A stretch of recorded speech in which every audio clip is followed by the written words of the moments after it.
TNN Motorsports proudly presents live exclusive coverage of the AC Delco 200 from the North Carolina Motor Speedway near Rockingham. Good afternoon, everybody. There is the threat of rain in the air and a championship hangs in the balance, so we're going to get right to it. Here's your diehard starting grid. David Green, the point leader, has his 9th pole of the year. He's lined up next to February's winner, Terry Labonte. And as you look on back through this starting lineup, in one lap, they'll go racing. I'm Mike Joy, and with me, Buddy Baker and Darrell Waltrip. David Green, buddy, top of the points. What does he have to do today? Everything that he's done all year long. He's just run flawless all year, and I think he knows what he's got to do. He'll protect that lead in the points, and look out. He'll be a tough man to beat in the race itself. But Darrell, Ricky Craven and Chad Little are still within striking distance. Yeah, well, Craven's already had a problem. He had to change the motor there before the race starts, and I really believe that Green's car is so much better. Not so much better, I shouldn't put it that way. It is so well prepared that it puts the pressure on everybody else. He can drive a conservative race and still be in the top 10. And he can drive a very aggressive race and win this thing. So it'll be interesting to see which way he goes. Green must finish 22nd or better to clinch the championship regardless of whatever else happens. We're watching from Derek Cope and now from Dick Trickle, who's in the number 64 Duraloop car this afternoon. Mark Martin also has an in-car camera in his Winn-Dixie Ford.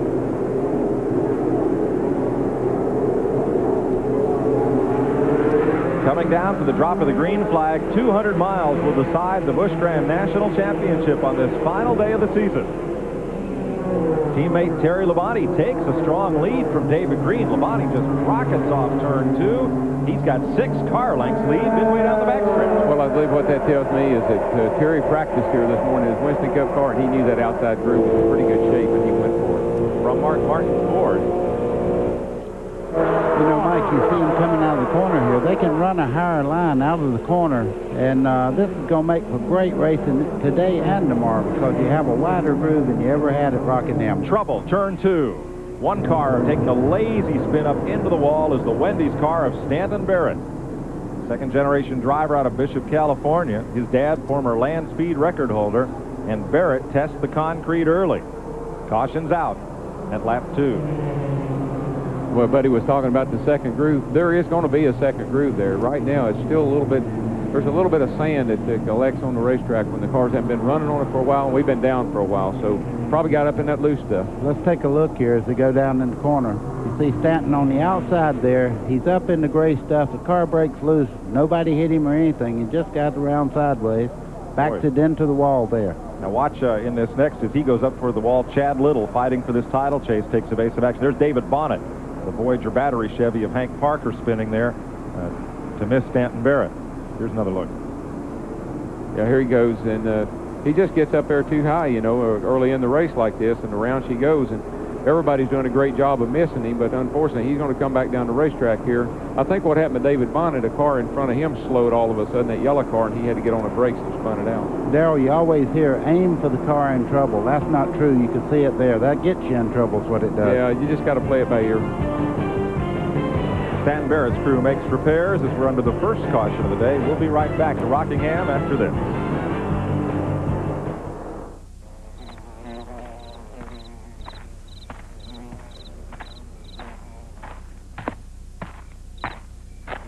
If you settle for a remanufactured engine without a brand name, be sure you've got a pair of name brand shoes. AC Delco engines, the national brand name with the nationwide warranty. Call for a location near you. Of course, if you come in on foot, we'll understand. In New Britain, Connecticut, people don't need a Wall Street genius to tell them where to put their money. After all, New Britain's the home of Stanley. And even a modest investment in Stanley tools, painting equipment, doors, and hardware can pay handsome dividends down the road. So before you sink a nickel in municipal bonds or soybean futures, how about a new Stanley garage door?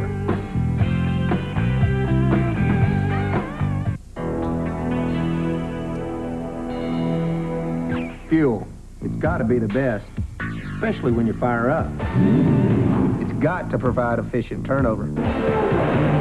It's got to be lean and have some rare quality. A WD brand steak from Winn-Dixie. It'll definitely get your motor racing. Oh, the car? it takes high test. There's one thing that a racing engine and a straight engine have in common. You want them both to last. Haviland Formula 3 from Texaco. To build a race engine that holds up, you have to use the best of everything, and Haviland does that job. No other leading motor oil offers more complete protection to help your car run better, last longer. Good enough for Robert Yates. Haviland Formula 3. Why add just any motor oil? Add more life to your car. Today's exclusive coverage of the AC Delco 200 on TNN is brought to you by AC Delco. It's like buying time. And by Stanley. Since 1843, Stanley's been helping people do things right.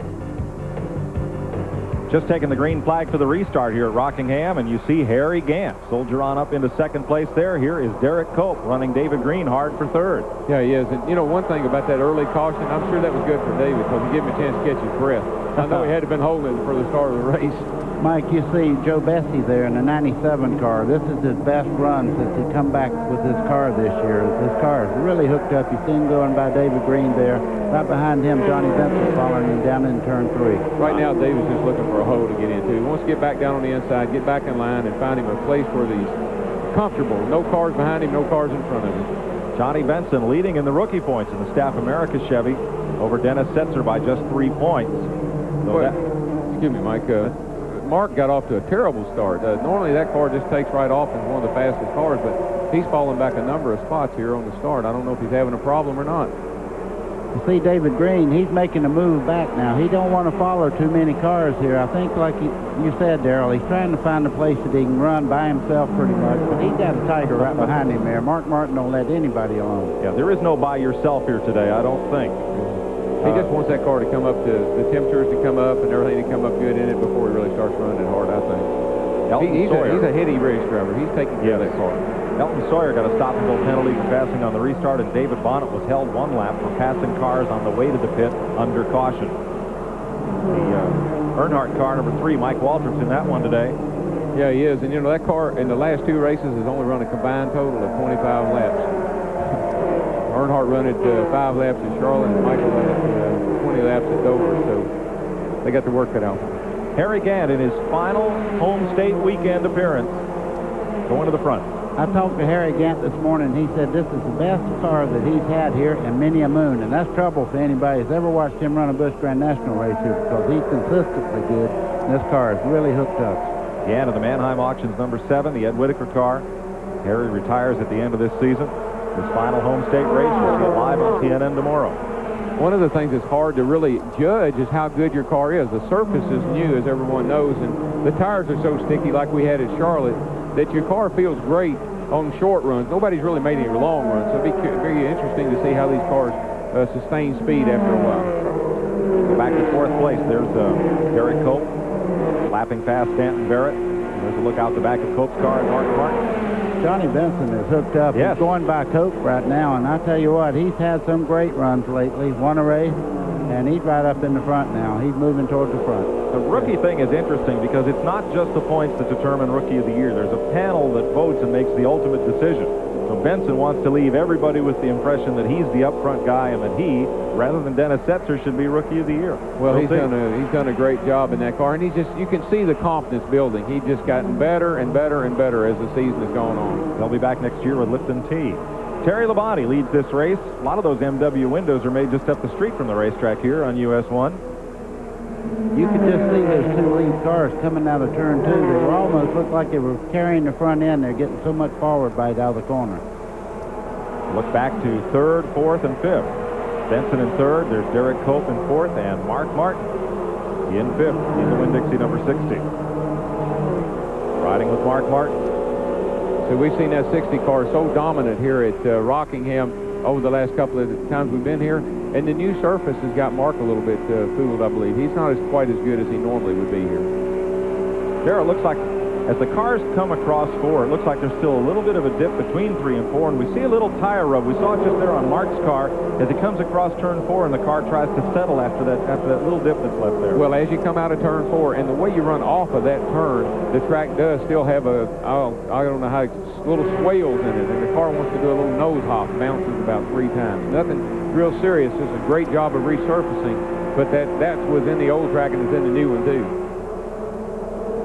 Ricky Craven trying to move up. He is 10th right now. See the new surface. Oh, contact going in the trickle. corner. Yeah, trickles around. I was just going to say what the new surface has done is let all these guys run so close together and 3 or 4 wide, but maybe I shouldn't have said that. Dick Trickle has crashed in another car. I believe that was that Stevie Reeves that went up and did hit the wall in turn number 1. You see the left side is pancaked from the contact car to car and then the spin up into the fence. I bet Larry Pearson's saying right now, I wish there's somebody would spin somewhere besides right in front of me. That's the second close call for him. Yeah, it is. He's missed 2. Let's see what happened here.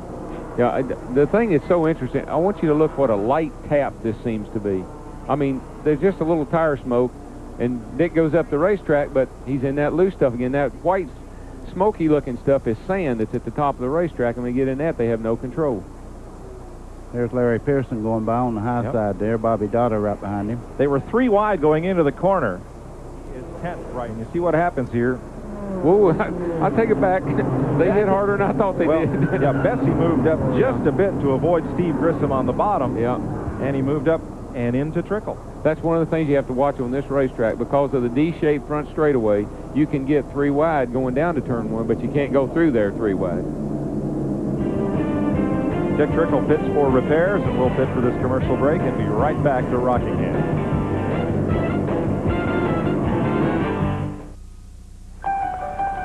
Who knows where you'll need to be? But if your battery is more than 3 years old, it could fail this winter. Before you're stranded, get the next generation of Die Hard. Here's proof exclusive new technology creates the most powerful, longest-lasting Die Hard ever. How many starts does your battery have left? Better use one to get to Sears. For the next generation of Die Hard batteries, don't trust your family to anything less. At Pep Boys, we'll fit this Ford Taurus with a top-quality Neapco half shaft for about $191. Your dealer could charge around $400. Once again, deal? Dealer. Come to Pep Boys and drive away happy. At Pep Boys, top-quality Neapco half shafts come with our lifetime warranty. At other places, you may only get 90 days. Let's see, lifetime or 90 days? Get a lifetime. Come to Pep Boys and drive away happy. Performance. Every element on the track is matched by one off the track. Off the track and into the high-performance furnace systems of Luxair. Speed is matched by high efficiency, protection by strong warranty, handling by quiet operation, and power by warm Luxair comfort. Winners in performance. Number 1 in comfort, Luxair. A reason for loving every season. Imagine doing this. For the ordinary guy, it's an adventure. For the professional bull rider, it's a job. Week after week, town after town, ride after ride. If he's lucky, he makes it out in one piece. If he's lucky and very, very good, he makes it to the finals. Live from Las Vegas, the Professional Bull Riders Finals, the championship. On Championship Rodeo, TNN tomorrow. Cleanup is complete, and one lap will go back to green. I'll show you one more angle on the replay. This one inside Dick Trickle's car.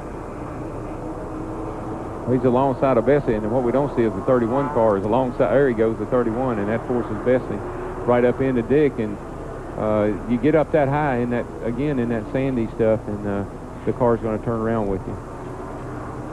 Well, you saw the force of the hit against the wall. Let's see the damage. Glenn Jarrett is in his pit. Well, Mike, the work right now is going on the left front. It broke the left front brake rotor, knocked the wheel assembly all apart there, so they're working real hard to try to get that done. The car hit extremely hard on the left side. They have removed the window net now. I really don't think they're going to be able to get this car back in the race. we'll keep you posted. But pretty severe damage right now. Randy? As we get ready to go back to green, Joe Bessie took the opportunity under caution to come in 2 times. First time for sheet metal damage. They pulled it away. Also took a spring rubber out of the right front. Had a couple of loose lug nuts on the car. They had to come back down pit road. So Joe Bessie's out, but he's deep in the field. On the restart, Harry Gant, who had beaten Terry Labonte back to the line. He is the new race leader. Labonte in second. Johnny Benson in third. And the white car in third place. He got a lap down somehow. I'm not sure. Elton Sawyer had to stop and go for jumping the last restart. Okay, so he's the lap down in the mix. From Mark Martin, you're looking at Derek Cope and that bright red car of Johnny Benson. Darrell, they look like a real draft on this racetrack anymore. They're running so fast through the corners. I think down the straightaway you'd have a draft at 157 miles an hour that would really be pretty strong. Yeah, we tested here last week, and the straightaway speed at the end, going into turn 1 is 165 miles an hour on this 1 mile racetrack. Wow. We're 7 miles an hour faster through the turns than we were here a year ago. That was Mike Waltrip just past Benson. That car, he told me this morning, Michael told me that car was really hooked up. He's kind of like Harry Gant. Harry Gant said this is the best race car he's had. So did Mike. He said, I'm going racing today. Well, I know that'll make Dale happy. Dale Earnhardt, the car. No, Teresa actually. That's right, Teresa owns that car. It may not make Dale happy.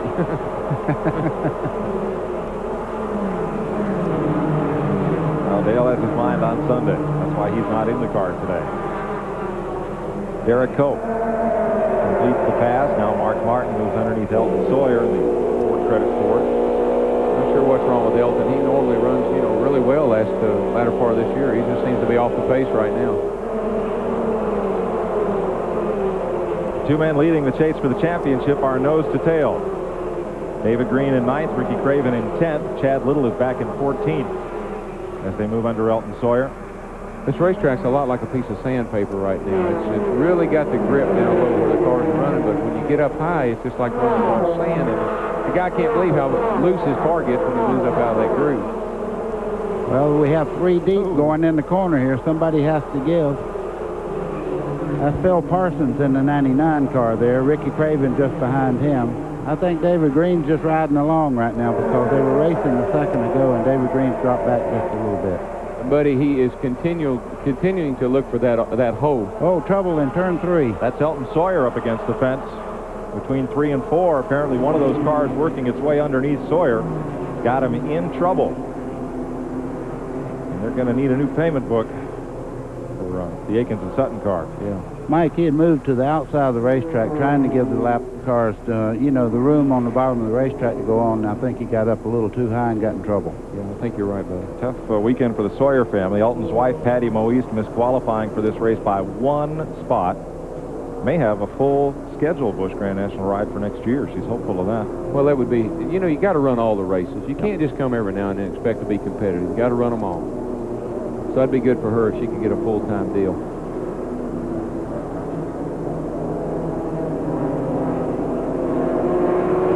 Darrell, we got him going. This is when he got into the wall. You can see the black mark starting way back getting in the corner there. He was just a little bit out of the groove, a little bit of dust up there, and the car got loose. Yeah, I'm not sure if he got help or not, but it doesn't take a lot when you're on the outside like that. We're under the 3rd caution of the day. Terry Labonte and Harry Gant up front. We'll be right back. When it comes to roping a steer, folks in Grand Junction, Colorado will tell you that Ron Markin can ride with the best of them. And when it comes to overhauling an engine or rebuilding a carburetor, well, he can do it all. You see, when Ron's not riding a horse for fun, he's turning a wrench for a living. So he buys a lot of parts, mostly from AutoZone. Sure, there are other parts stores in town, but Ron knows that when you want the right part for the right price, there's just no place better than AutoZone. The Miller Genuine Draft Rusty Wallace stock car has had some pretty big wins this year. February 27th, Rockingham. April 24th, Martinsville. Then Dover. Pocono. Michigan. Bristol. Dover again. Martinsville again. Somebody once said, winning isn't everything. I don't think they talked to Rusty. Hey, Mike, hand me my channel lock pliers. Tommy, give me that plier over there with the blue handles. What kind of pliers is that? These are channel lock tone and groove pliers. My dad uses them on his race car, too. For the tough jobs and the small jobs, reach for Channel Lock, the handiest plier of them all. Hey, guys, anybody seen the channel lock pliers? Channel Lock. Be sure you're getting genuine Channel Lock pliers. Look for this trademark. It's going to be a wild ride this Sunday. Last year, Rusty Wallace took his 9th win of the year, but still couldn't catch the man in black in the race for points. This year, the reigning Winston Cup champ still dominates, but when it comes to the rock, Rusty rules. It's the AC Delco 500 live, 12:30 p.m., 11:30 Central. We're going to rock the rock this Sunday only on TNN Motorsports. And there's the piece of the rock that's emblematic of the nickname they call the Rockingham, North Carolina Motor Speedway. Just outside the ticket office there. Hi, everybody. Welcome back to Rockingham. Darrell, is David Green, if you were David Green's coach right now, fellow Owensboro boy, yeah, what would you be telling him? He's doing exactly what I'd tell him to do. He's right. He's looking for that. I keep talking about the hole. He's looking for a place between the cars that are ahead of him and the cars that are behind him that gives him some escape routes. He doesn't want anybody around his back bumper in case something happens. He's got to whoa up. He don't want to get hit from behind. By the same token, he wants to be far enough behind that lead pack so if something happens in front of him, he's got some places to go. So he's looking for that championship hole. Buddy, if you were Ricky Craven's coach, what would be your advice right now? Win the race. I mean, that's all. His biggest shot right now is to go out and try to win the race and get as many points as he can. David Green is, I mean, he just got his game plan so down that he's going to have to do something pretty spectacular, like win the race. I think so. Yeah. Len Jarrett? Well, Mike, we're in David Green's pits, and the coach, Bobby Labonte, the car owner, is right now in conference with Charlie Smith, the crew chief. We want to ask Bobby when we get a chance here about what Darrell's talking about looking for that hole. So far, he hasn't been able to find that hole because every time he gets it, the caution flag comes out. He and Charlie are still talking right now. I don't know if they're talking to something about the car. Can't hear what they're saying. Let me let this conversation get through, and then we'll come back and talk with Bobby. All right, thanks, Glenn. We're going green this time, and there is David Green. In 9th place, Ricky Craven is 11th. Chad Little is 14th, among the 3 drivers who could win the championship today. Green flag, and Harry Gant takes off ahead of Terry Labonte, Derek Cope, Mark Martin, and Mike Walter. You know, Mike, I've talked to Harry on a number of occasions. He so desperately wants to win a race or two here before this season ends to make this farewell tour a memorable one. And he's got a good start at it today. Labonte right with him, the winningest driver on this circuit. Cope's had a win, Mark Martin. And it's a bit of a 5-car breakaway before Johnny Benson in 6th place. Well, that's 2 good ones right there. You talk about people that have a lot of experience. That first 2 positions right there, I don't know of anybody I'd rather race with than these two guys right here because they know what's going on. They know how to win. Yeah, and the thing is that the Cup cars had an hour of practice this morning. So they've been out on the racetrack this morning where these guys and the rest of the Busch guys haven't been. Cup drivers got a little practice this morning. That could be a plus for them. Well, as you see, Mark Martin is taking this car to the front. You never know about Mark. He's got a lot of race savvy about himself, and it takes a few laps for him to get up front. He don't mind waiting. Right behind him comes Michael Walter. The way Mark sets his car up, he's going to set it up pretty tight where it's got a little push in it, and that's going to have to work itself out before he can go fast. So don't ever count that 60 car out. When you want to know where the beef is, you probably look out front. That's where it is. I'd say that's pretty correct. Rich Bickle back in the race after a stop on the back pit. Watch from Mark Martin, and it looks like the leaders, they were getting away just a bit. We'll see if that changes with Martin now up to 3rd place. Ford Electronics brings you on board telemetry in Mark's car, coming up from about just under 7,000 midway through the corner, and just kind of ticking off 8,100. Yeah, I've seen 154 miles an hour down the straightaway. Boy, that is a great shot right there. There's your combatants for the championship, and I'm sure David would just soon get them in his sights and keep them there. He doesn't want to race them today. No, he doesn't. He wants them to go on and do what they're doing. He's got to run his own race. Let's check with Glenn. Well, guys, I followed up with Bobby Labonte to see what the conversation was about. Pretty interesting. The car has a rev limiter on it to keep from over-revving the engine. I heard it when it went by a while ago. It makes to the driver, it sounds almost like the car is missing. David radioed in that he would like for him to take it off. It's very annoying. It's worrying him. He thinks that the car is missing when it's not. So first chance they get, under caution, they're going to take the rev limiter off. However, like I said earlier, they don't really want to see a caution. They want things to get strung out. So David's got a lot of room in front and behind him. Yeah, he's 2 cars behind him right now that are going to, he's probably going to let get in front of him or else maybe right in it. He's just looking for that opening. But the thing is, everything's annoying to that driver right now. That rev limiter, those cars that are around him, everything's pretty much annoying when you're trying to win a championship. When you come this far. Now, Chad Little has one of the fastest cars in the racetrack. He started 26th, and he has climbed to 11th place. That car is fast. He drove a great race at Martinsville last week, finished up in the top 5, and he's running good again today. That has been a fast race car over the last half of the year. And David Green just keeps them in his sights, as he needs to do. We have a car smoking down the front straightaway here, 10 feet away. As he goes into turn 1, has a big plume of smoke following it through there. High point bedding on the side of that car. It comes out the left exhaust pipe. 10th in the point standings is Fedua, and Tracy Leslie could overtake him and knock him out of the top 10 today.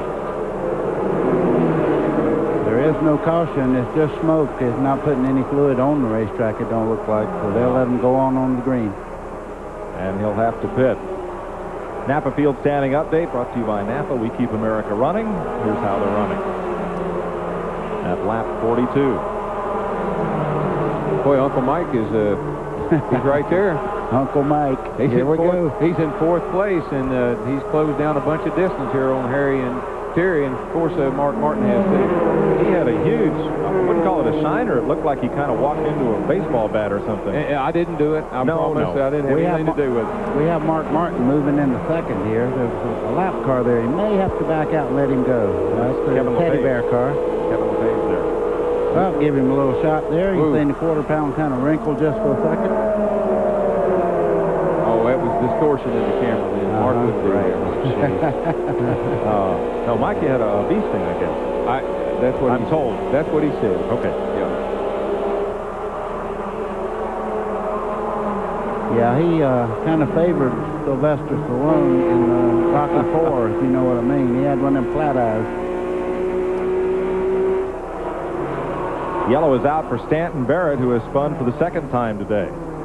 Caution at lap 44 is the 4th of the day.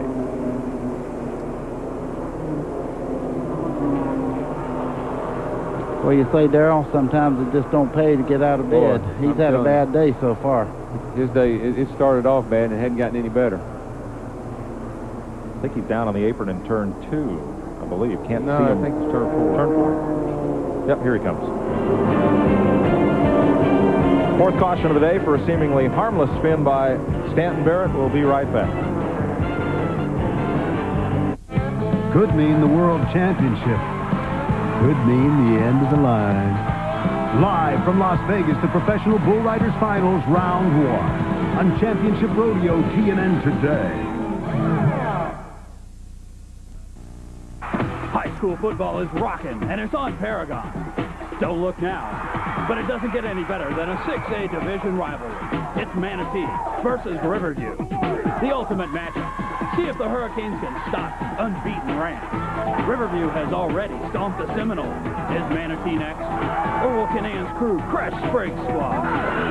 Tune in Monday night for all the hard-hitting highlights. Nothing matches high school football on Paragon Cable for Friday night fun.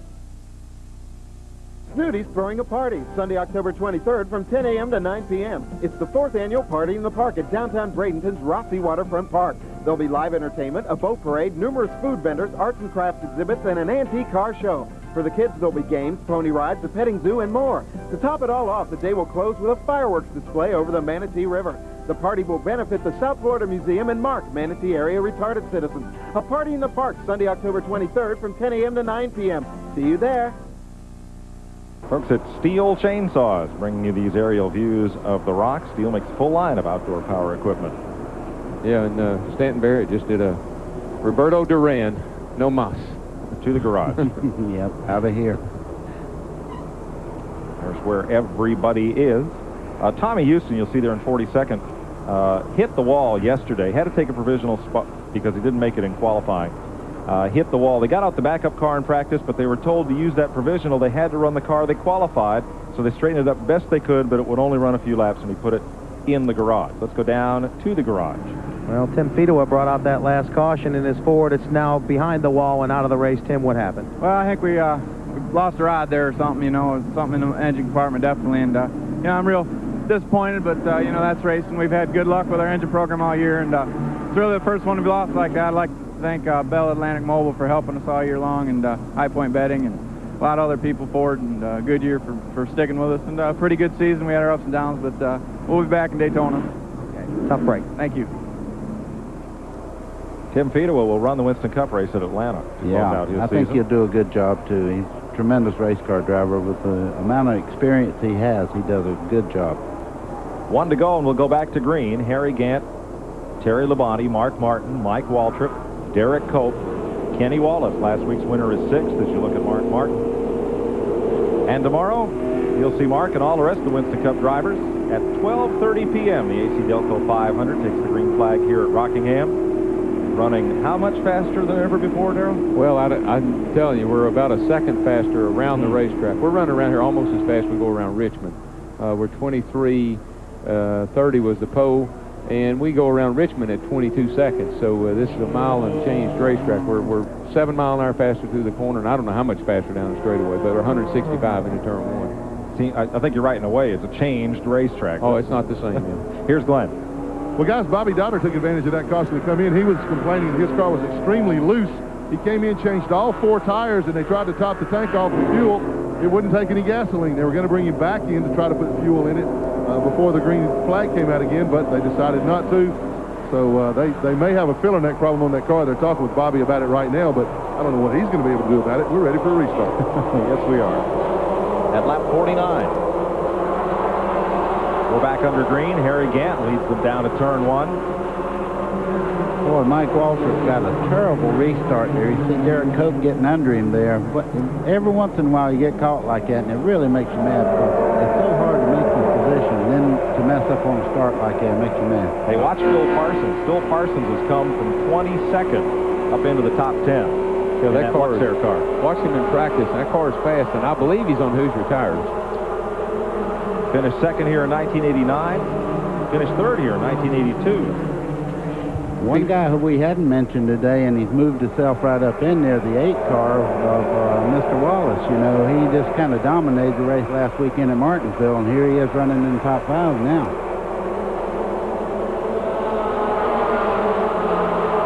Kenny Wallace and Phil Martossi, number 8.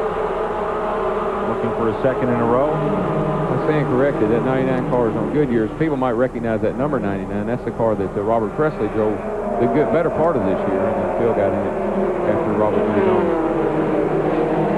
Currently 7th, the highest he's been today. Was 20th on lap 1, but started back in 22nd. Well, I tell you what, this racetrack hadn't changed a whole lot. You get off that bottom white line and you pay the price. You're going to lose a bunch of spots or else go for a ride. Darrell, I've been wanting to ask you, when I started doing the broadcasting up here, I see so many things that you can do on a racetrack to really improve yourself. Do you feel like you see things up here like this that'll help you tomorrow? Maybe so.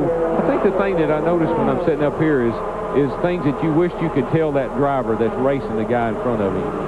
You know, try to pass him in turn 4, try to pass him down low in turn 2 maybe. You can see things here that would help a guy make a move sometimes that he don't make and he doesn't know to make. And that's where the bunch of guys down here on the grandstand are helpful. Spotter's a driver's best friend right now.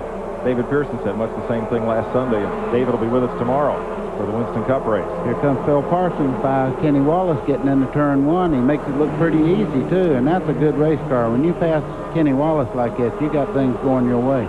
I remember Robert earlier this year in that 99 car. He dominated this race, if I remember correctly. I don't think he won the race, but he did have a great run here in the spring. Oh.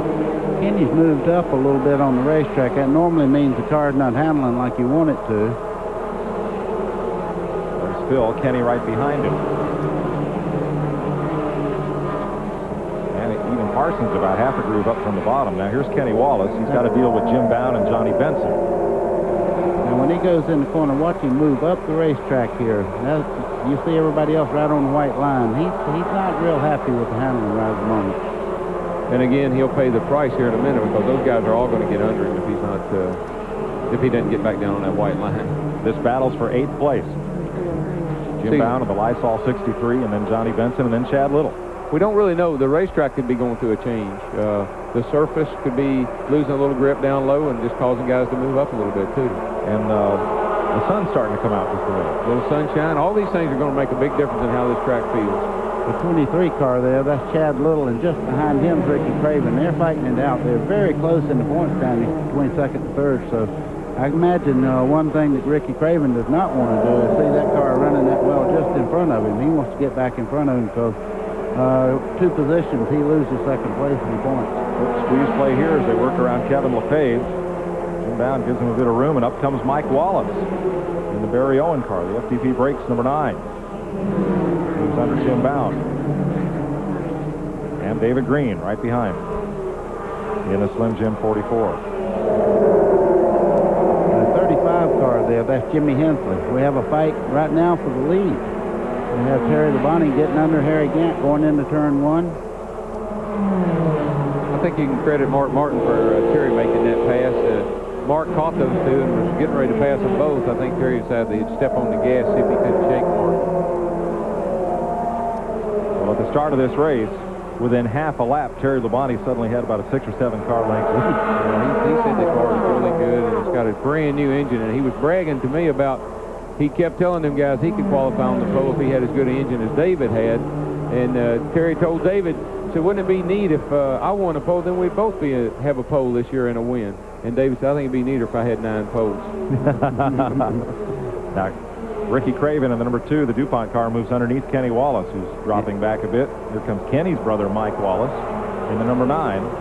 I didn't realize we got 3 Bodines, 3 Wallaces, 2 Wallaces. We got 3 Green brothers. Not just Jeff and David, but Mark Green runs short track at Nashville as well, the middle brother. He does, and they're all very talented, very good, and a good bunch of kids. Mike Wallace told me this week, please tell everybody, a lot of people thought he was blocking last week for his brother. He said, I don't block for my brother. No. If anything, I try to beat my brother. And he was not blocking last week. It was just a battle for second place. And you're not going to pull over and let somebody take second place away from you. You're going to race as hard as you can. Well, I think I can speak with authority. I seen the Bodine brothers at Indianapolis. They wasn't helping each other. And I saw the Walter brothers in Charlotte. They sure wasn't helping each other. Well, we may or may not dissect that when we come back. Good time to take a break from Rockingham. Sure, you've got a car. Got a dog. Even got some fun-loving friends. But have you got what it takes to be a mountain man? All it really takes are the 2 cool beers of the mountain man. Smooth Busch beer and easy drinking Busch Light. So, be a mountain man. All you gotta do is head for the mountains. The cowboy's business is a business of silence. 100 miles of fence gives a person time to think. To wonder about who he is, what the world is coming to. Talk to a cowboy long enough and you'll get an opinion on everything. That's because he's had time to think about everything. Yeah, at Wrangler, we know cowboys. Our genes were invented by them. That's why the West is in us. Wrangler, the Western original. As your engine revs higher, the oil inside creates a hydrodynamic wedge, a protective layer that builds up and keeps engine parts separated. But as your oil's viscosity breaks down, so can the wedge. That's why Castrol GTX provides maximum protection against viscosity and thermal breakdown. Because if your viscosity breaks down, what's next? Castrol GTX, engineered for greater protection against breakdown. Try Super Clean, the Tough Task Cleaner Degreaser from Castrol. At Stanley, we test the quality of our sliding mirror doors by opening and closing them over 100,000 times. This doesn't make for great entertainment, but it does make a great closet door. The Accent Mirror Door from Stanley. Napa, we're the most complete source for auto parts, and all Napa parts are backed by a nationwide warranty program. No wonder more Americans trust Napa to keep their vehicles running.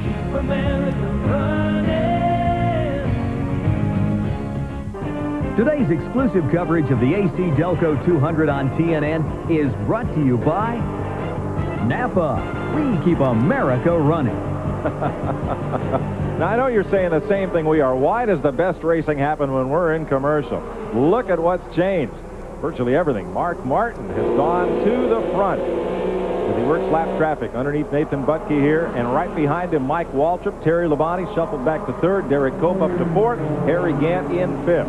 Mike, anybody that ever says that Mark Martin's too conservative, they should have seen some of this passing. As you guys will say, we have trouble on the back straightaway. Gant came down, and Phil Parsons was there. The two made heavy contact, but did not crash. Gosh. Here comes Mike Waltrip against Labonte, and here is on tape during the commercial. Mark Martin wanted the lead as well. Boy, I tell you, that's good stuff right there. And Harry jumps under Terry and tries to get up under Mark and almost pulled it off. I think if he'd have been later in the race, he would have pulled it off, but he let him go. And that's how Terry Labonte got back to fifth.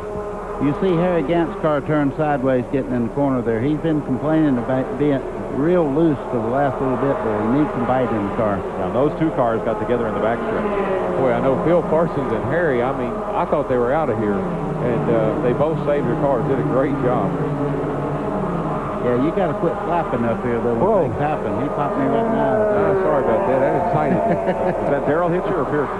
Well, David Pearson's up here in the booth with us, and I tell you what, I do not trust this man behind me. On the racetrack or in the booth. But he never gets excited. That's one thing about Pearson. Well, he'll be next to you tomorrow, buddy. Yes, I know. You believe after last Sunday those two asked me to sit in the middle between them? I don't want to stop any fists with my face. If they get to it, I'm going to be over here near the door. No, they'll start thinking about something that happened in 1972 or something. 75. Yeah, well, you ought to remember it. You was there, too. Yeah, I snuck under the fence to see it. Right? Yeah, I watched it all. Mm-hmm. Well, Mike Waltrip has the lead. Mark Martin's in second. Terry Labonte's in third. This battle is for 8th place. Make that 7th place. Johnny Benson just ahead of Chad Little, Ricky Craven, and Mike Wallace. Well, they're keeping an eye on each other. These guys are fighting it out for second place in National Division here for championship. And I mean, they're virtually nose to tail all day long against each other. Here's Parsons back underneath Harry Gant. This time makes the pass. I think Harry said, okay, Phil, you go ahead this time. I don't like that close contact. Harry's struggling a little bit right now. I don't know what his problem is. Harry, he'll do that in a race. No, he'll be real good for a little while and then have trouble or get loose. We heard on the scanner a while ago. He's complaining again. Very look at loose. this. In the backstretch, Doug Hevron and Randy LaJoy. Hevron in the Food Country 75 and LaJoy in the Moroso 20. The Phenolute car, two ex-modified guys got together. Rather, Ed Barrier right just ahead of him. That was almost a three-car jam session. Well, they're carrying so much speed off of the corner that if somebody has to lift the throttle just a little bit, the guy coming off behind him he's got so much more speed he goes flying by him, and there's not that much room here. Now Johnny Benson will get the measure of Harry Gant. His car is drifting back in the field a bit. Yeah, I think Harry's very unhappy with that car right now. There's where your point leaders are running. You see Ricky Craven and Chad Little on the screen. David Green has settled into a comfortable spot, 13th. If Craven wins, he must finish 22nd or better. So up this championship. Man, I tell you what, you know how hard his heart must be beating right now with the champion and the national champion. That's a lot of pressure on a man with the experience that David Green has at this moment. This has got to be the most important day of his life. It's a big deal for a kid from Owensboro, Kentucky, that moved south to pursue a driving career. This is a very big deal. These cars are 6.5 seconds behind the race leader. Lapping past David Bonnet. Boy, I tell you, the traffic really makes a big difference. Mark ran up on the back of the 79 car, and I'm telling you, Michael was all over him. Well, those two cars seem to be about the same speed. It's just the way, like you said, it's the way they get through traffic right now. You see Larry Pearson moving up high, just give him the room to go racing. Yeah, that Stanley Tools car is in trouble. He's gone 2 laps down under green. Michael Waltrip has led this race for a lap. Running the top 10 all day. Darrell, look at that face. Does he look like he's up to something all the time? Huh? Mischievous. Mischievous Mike. Terry Labonte off the pace at turn 4. He is on pit road. watch Ricky Craven and Harry Gant. There's a look at Labonte unexpectedly coming down the pit lane. Well, it's certainly too early for fuel. We're 80 laps, but it could be tires. Randy? No, he originally thought it was a left front tire. We have a caution on the racetrack. Terry Labonte has blown up, guys. His motor was off. And so did somebody else going into turn number 1. Is that Mike McLaughlin? Yes, the Fiddle-Faddle car. He's had a good rookie season. I think he's coming out of the modifieds, former national champion, replacing Todd Bodine and the C.C. Welliver and Friends team 34. There's Clyde McLeod motioning him behind the wall. I think he's given a good account of himself this season. That is really a good team. I have a lot of respect for Clyde McLeod, and I'm just really impressed with the way Mike has improved in his driving. He's so much more track. He has so much more track presence now than he had earlier this year. With the amount of smoke that come out of that car, he's real lucky he didn't get, some oil on the tires and back that car in the wall. He did a good job of holding that car out of trouble. Caution at lap 81. We could expect to see a lot of that today. I mean, these guys are at the end of the year. This is the last race, and they're going to run these V6s next year. So, again, we could see some engine failures. Everybody's on pit road. There's Mark Martin. Harry Gant pulling in. Which brings up another question I've been wanting to ask somebody all week.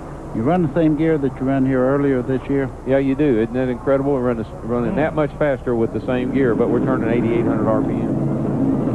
Pit stops finishing up among the 3 leaders, top to bottom. Mark Martin, Mike Waltrip, Derek Cope. Ron Zook purchased that team that Derek Cope drives for. There's the bottom of the screen. Red Farmer, the crew chief, and he's also now officially involved as a partner in the Bobby Allison team, Cup Racing.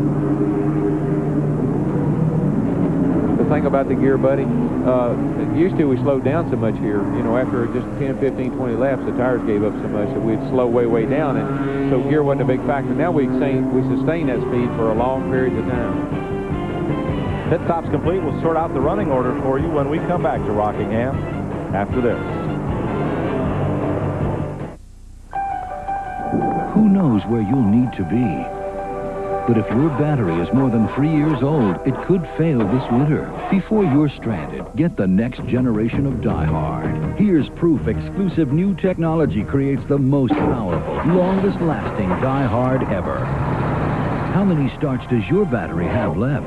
Better use one to get to Sears. For the next generation of Die Hard batteries, don't trust your family to anything less. I don't need some fancy cologne to tell me I'm a man. I use Skin Bracer. It smells great, but it also cools and tones my skin. Confidence is very sexy, don't you think? Original and cooling blue. By Menon. Buy 3 packs of Polaroid Instant Film and we guarantee you a great Halloween. And on top of that, we'll give you back $5. Look for a coupon and details in your Sunday paper. It's a holiday tradition known round the world right here in Nashville, Tennessee. It's a country Christmas at Opryland, USA. Be a part of all the splendor with our ultimate 3-day, 2-night holiday package. You'll enjoy accommodations at Opryland Hotel or other fine area hotels. Our giant 141-foot Southern Lights Christmas tree. The country Christmas dinner and musical review. Tickets to the Grand Ole Opry or a country concert. Admission to the Art, Antique, and Craft Fair, and a breakfast or luncheon cruise aboard the General Jackson Showboat. All this is just $239 per person. Stay 3 nights, and you'll receive tickets to Christmas in the Park at Opryland Theme Park. For reservations, call 615-872-0600 and reserve your ultimate 3-day, 2-night holiday package for just $239 per person for a country Christmas at Opryland, USA. It's going to be a wild ride this Sunday. Last year, Rusty Wallace took his 9th win of the year, but still couldn't catch the man in black in the race for points. This year, the reigning Winston Cup champ still dominates, but when it comes to the rock, Rusty rules. It's the AC Delco 500 live, 12:30 p.m., 11:30 Central. We're going to rock the rock this Sunday only on TNN Motorsports. For the first time in his Busch Grand National career, Stevie Reeves is at the front. The former USAC midget champ did not hit the Clabber Girl baking powder car, and he has the lead ahead of Mark Martin. I believe he was involved in a spin early there with Stanton Barrett, and he stopped then, and so he didn't have to make a stop with everybody else. Reeves is up front. There you can see the results of that collision. Not for long. That car is all over the racetrack. He was bouncing 2 lanes then with the back end sway and back and forth. I'm sure Mark will get right on by him. Mark Martin, the fastest of the leaders coming off pit road, takes the lead. I've seen Stevie drive a midget, and it was swaying all over the place like that, too. And he held on to her pretty good. So Reeves is second now. Chad Little, who had a great pit stop, is up to third, and Mike Waltrip is fourth. Here are your point leaders, racing David Bonnet and Dave Resendiz. Craven at number 2, Green in 44. I wonder if Green got his rev limiter unhooked. Because he's looks like he's running pretty hard right now. Probably hard to get out of that pack. The 03 car there, that's David Bonnet. Good to see him in the race here this weekend. Yep. Hank Parker's car. Glenn? Well, Darrell, you wondered if he got the rev limiter taken off. Yes, they pulled that chip out of the ignition box. The car seems to be running okay. When Terry Labonte's car blew up, it looked like 7 o'clock Saturday morning yard sale. Their pit's only 2 down from David Green's all at once. All these tires, all this equipment, all these crew guys came down here with everything that they could muster up to try to help David Green. At last count, there are 24 people in David Green's pit right now. I hope they don't try to all go over the wall at one time. There's about 8 sets of tires, all the stuff to completely build a whole new car. So, man, they're out in full force. They're going to see that he gets that championship.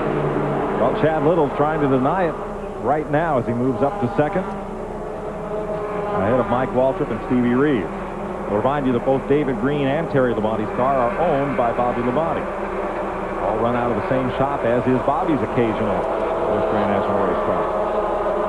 And Terry's already fallen out with engine failure. I know that's got to put a little bit of worry in the minds of all the guys on the 44 car because they got the same engine. Oh, trouble, turn 1. They went into the corner 3 wide. Johnny Benson on the bottom. In the middle was Bobby Dotter, and Hermie Sadler gets the wall. David Bonnet spins in turn 2. Caution at lap 92 is the 6th of the day. It was another one of those, everybody, let's get into turn 1 3 wide. David Bonnet has slow spun that car out about twice now. Very similar situations. Car spin in front of him, and he locks her down and spins her around, but he hadn't hit anything yet, I don't think. Nope. Darrell, there's a lot of damage to that car on the right side there. You notice the pancake effect on the right front fender there. Yeah. That's the last ride for Sadler in this car for Don Beverly. See, down on the bottom, that'll be Benson. Benson, yeah, and Hermie on the outside, and of course you can see it just narrows up right there, and boy, that could have been a whole lot worse. Boy, bunch of good cars right in that pack. Here's the 2 car back here of Craven's, and there goes the 8 car, and a lot of good cars in that pack. Craven and David Green were right there. Yep. Mike Wallace did a great job there. He was completely sideways and made a great correction on that car. That could have been a lot worse, as Darrell said. And that Craven didn't get into the back of Mike Wallace. Right. So we're under caution, and we'll be right back to the North Carolina Motor Speedway after this. Every day, we all find a way. A promise made, a promise kept, giving it our best. Napa, we're the most complete source for auto parts. And all Napa parts are backed by a nationwide warranty program. No wonder more Americans trust Napa to keep their vehicles running. We keep America running. We keep America running. You got the winning color. My brother told me if I'll change my oil, I'll get a lot of miles out of my truck. I use Pennzoil, and I change it every 3,000 miles. Now with the revolutionary Penn-Star molecule, Pennzoil clings to moving parts. Works like liquid ball bearings. Play Pennzoil's Ticket to Ride game. Scratch, match, and win one of 10 Harley-Davidson Softail motorcycles, one of 10 Harley-Davidson leather jackets, or one of 1,000 other prizes. Get game cards where you buy Pennzoil or have your oil changed professionally with Pennzoil. Performance. Every element on the track is matched by one off the track. Off the track and into the high-performance furnace systems of Luxair.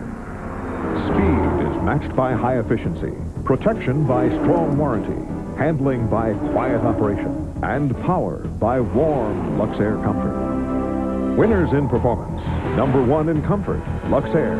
A reason for loving every season. How to identify the mountain man. Should be easy. I mean, doesn't a mountain man only live in really cold climates? Always go to bed when the sun sets? Wear a cowboy hat at all times? Actually, the easiest way to identify a mountain man is by his beer. Smooth Bush beer, or easy drinking Bush Light, the two cool beers of the mountain man. So, be a mountain man. All you gotta do is head for the mountains. Today's exclusive coverage of the AC Delco 200 on TNN is brought to you by Smooth Bush Beer and Easy Drinking Bush Light. Bush, the official beer of NASCAR. Well, after another look, you can see the right front of Ricky Craven's car. It appeared he did get into the back of Mike Wallace as they checked up for the wreck in turn 1. Glenn is in Craven's pit. And John Munson, the crew chief, is with me. John, how bad is that damage to the car? Well, the right side headlight door is pushed in, and there's a pretty big hole there. We were a little loose getting in the corner, and it'll definitely help us. It'll help us there. I'm sorry. It'll help us there getting in the corner with it being loose, but it won't help us down the straightaway. With the engine that we had to put in this morning, it's not as powerful as the one we took out, and it's going to definitely hurt us down the straightaway with that hole. Well, you hear it, guys. The engine is a little bit underpowered. They did not want to have to change engines this morning, but just one of those things, had to do it. Bobby Dodders made repairs. Hermie Sadler's still on pit road. If he is done for the day, Sadler is locked in 5th position in the points. It would give Kenny Wallace 4th. Here are your 3-point leaders as we get ready to go back to green. David Green in 13th, Ricky Craven just ahead of him, Chad Little all the way up to 2nd place. Green flag at lap 96. That was kind of a good news, bad news report. Good news is it's going to help us get in the corner. Bad news is that this ain't going to run as good. They stream past Larry Pearson on the outside with 2 laps down. And that'll kind of single file the race leaders for a bit here. Mike, you see Chad Little going in the corner there. He's already up to 2nd place, and there was only 7 points difference between he and Ricky Craven, so he's working as hard as he can and moving at least 2nd. He's doing all he can to try to win this thing, but I tell you, this guy has really run well since he got hurt in Charlotte. David Green, meanwhile, being very conservative, lets a couple other cars go by as he is midfield. Tracy Leslie, who's moved up on the back bumper of Ricky Craven in the Detroit gasket car. I'm sure David feels like right now, no matter where he is in the line, that if he has to, he can pick it up and pass cars to get to whatever position he needs to be in. Trouble turn 1. A car spins into the wall. Jim Bound. And David Bonnet just misses him. I don't know. Yep. He's learned it. He's gotten better, though. He didn't spin around that time. Tough break for Jim Bound, who leads this ride at the end of the year. Yellow flag on lap 99. And you can see Jim kind of shortened the car up as we take halfway.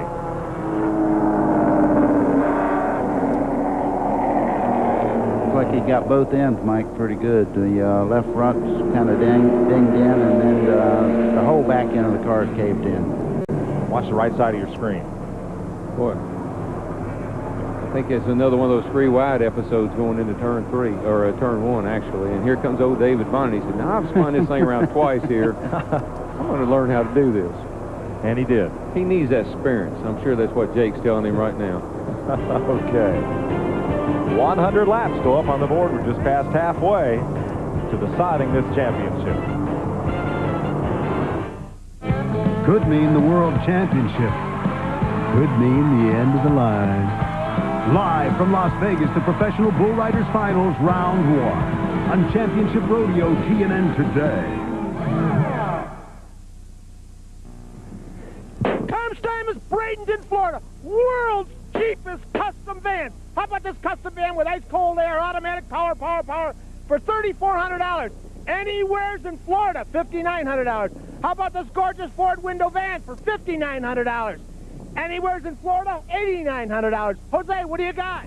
Amigos, vengan a vernos en Tom Stamos en Bradenton, las más baratas campers y vans que pueden encontrar en Estados Unidos. What did he say? Tom Stamos!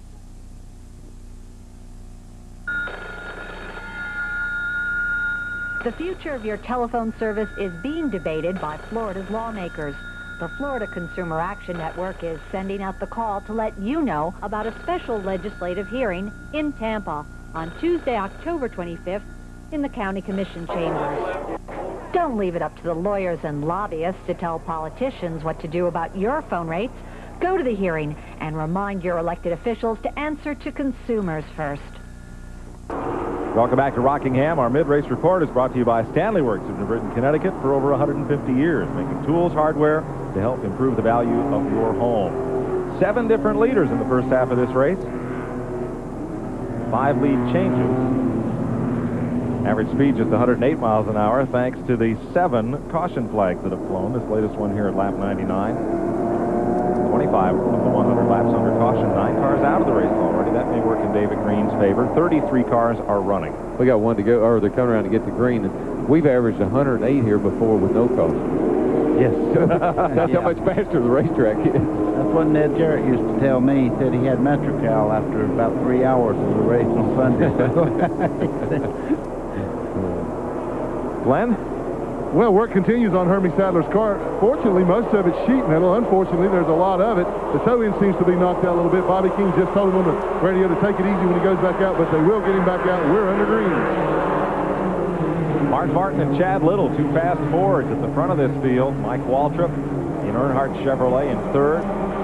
Derek Cope in 4th. Harry Gant is 5th. Phil Parsons in 6th. Joe Bessie up to 7th. Well, here at Rockingham. And Kenny Wallace is 8th. His brother Mike is 9th. And Johnny Benson, he is 10th. Ricky Craven's 11th. Then Tracy Leslie. And then point leader David Green. See Harry Gant in the shop there. They did a little work on the chassis on that car, and he seems to be back up to speed again. He had moved way out of the top 10. We got trouble on the back. There goes Tracy Leslie spinning right in front of Doug Hebron. Ooh.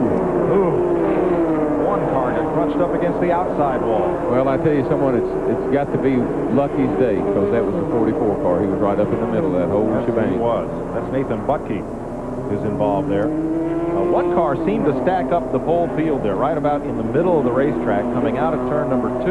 Yeah, it was I believe it was a lap car. It was up on the outside, and those guys just run out of room. Stevie Reeves and Tracy Leslie appeared to get together. They hooked bumpers. And you can see Nathan Butke involved. Dirk Stevens in the Grease Lightning Ford spun to miss it. Now there's Reeves on the right side of your screen. There's a car on the inside of that racetrack that's coming back up right there. That really started all the problems. That's Leslie. Now on this next angle, watch for the 44 car to sneak through.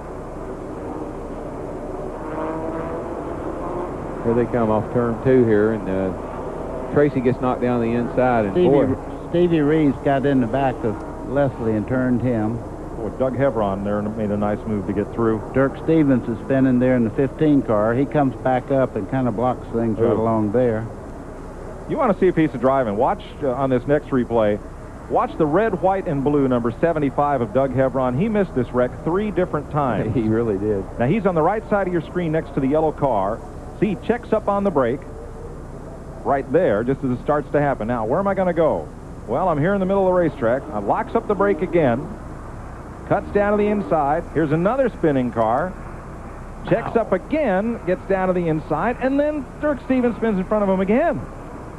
I'd like to know what his pulse rate is right now. I'll tell you one thing, there was a lot of luck involved there, too. Because when you slow up that much and cars are passing you on both sides, you're real lucky if you don't get hit straight in the back. Roy Payne, who was involved as well, and we're under caution for the 8th time. We'll be right back.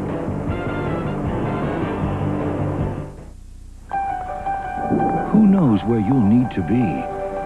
But if your battery is more than 3 years old, it could fail this winter. Before you're stranded, get the next generation of Die Hard. Here's proof exclusive new technology creates the most powerful, longest-lasting Die Hard ever.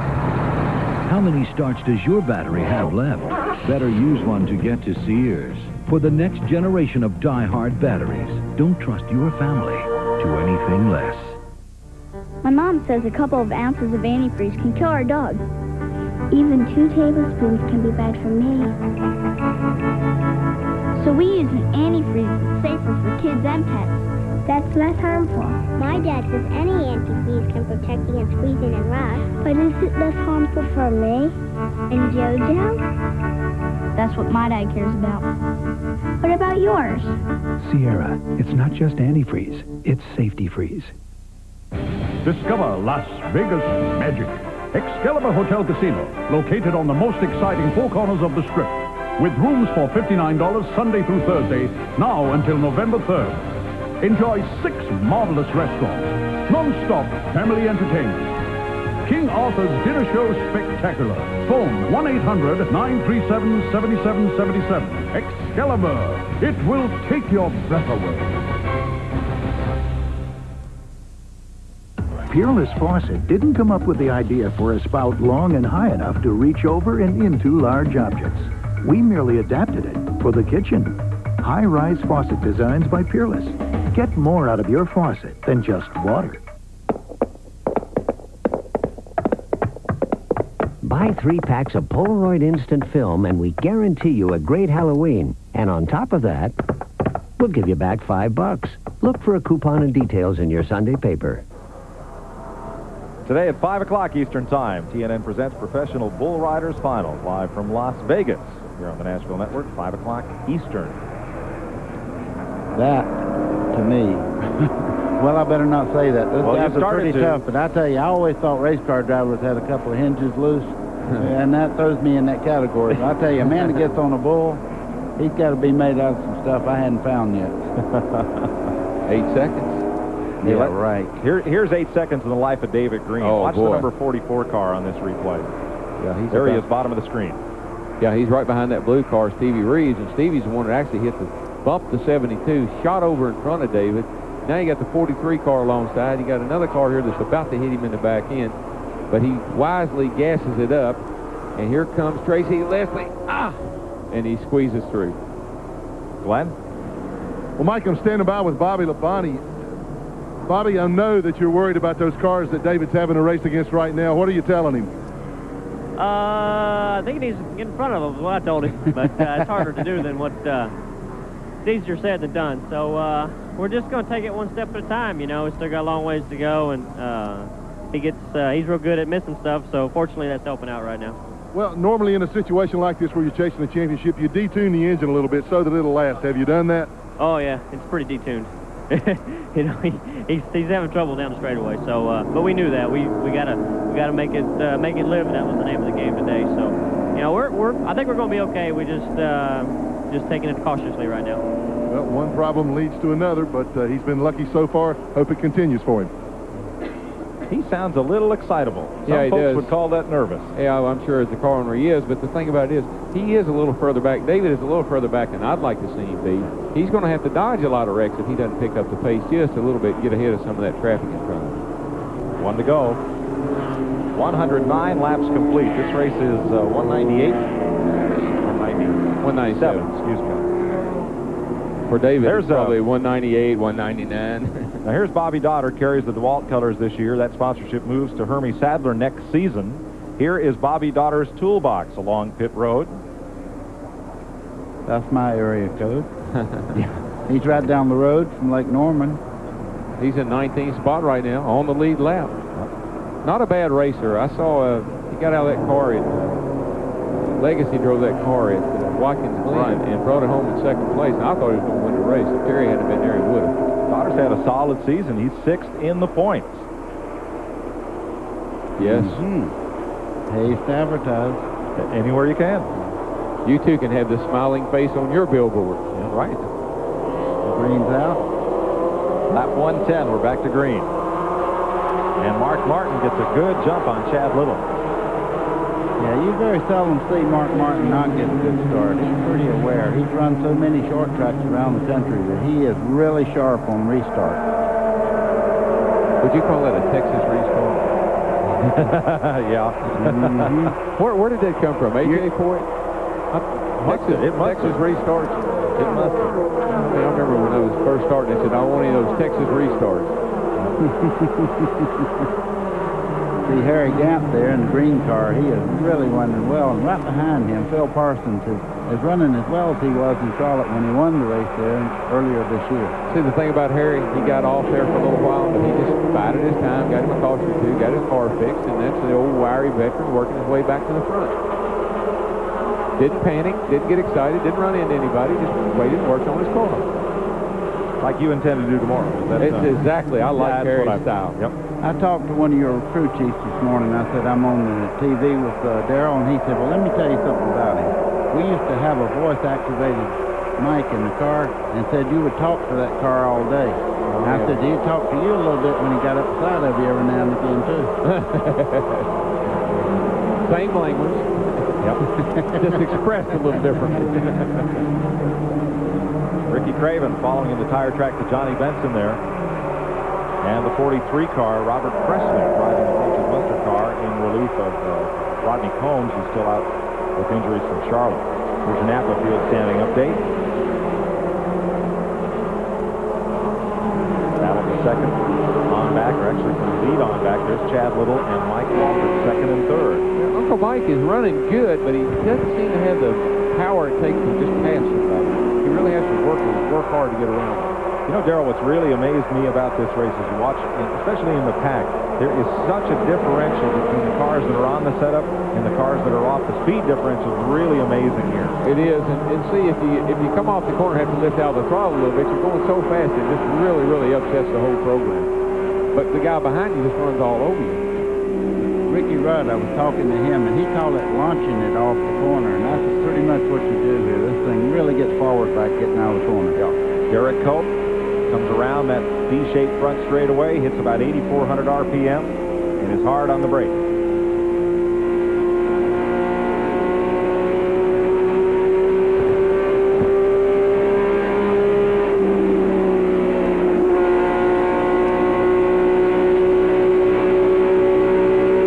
little bit of lap traffic. No concern as they move past the limping Hermie Sadler. That's 162 miles an hour there on the telemetry. Wow.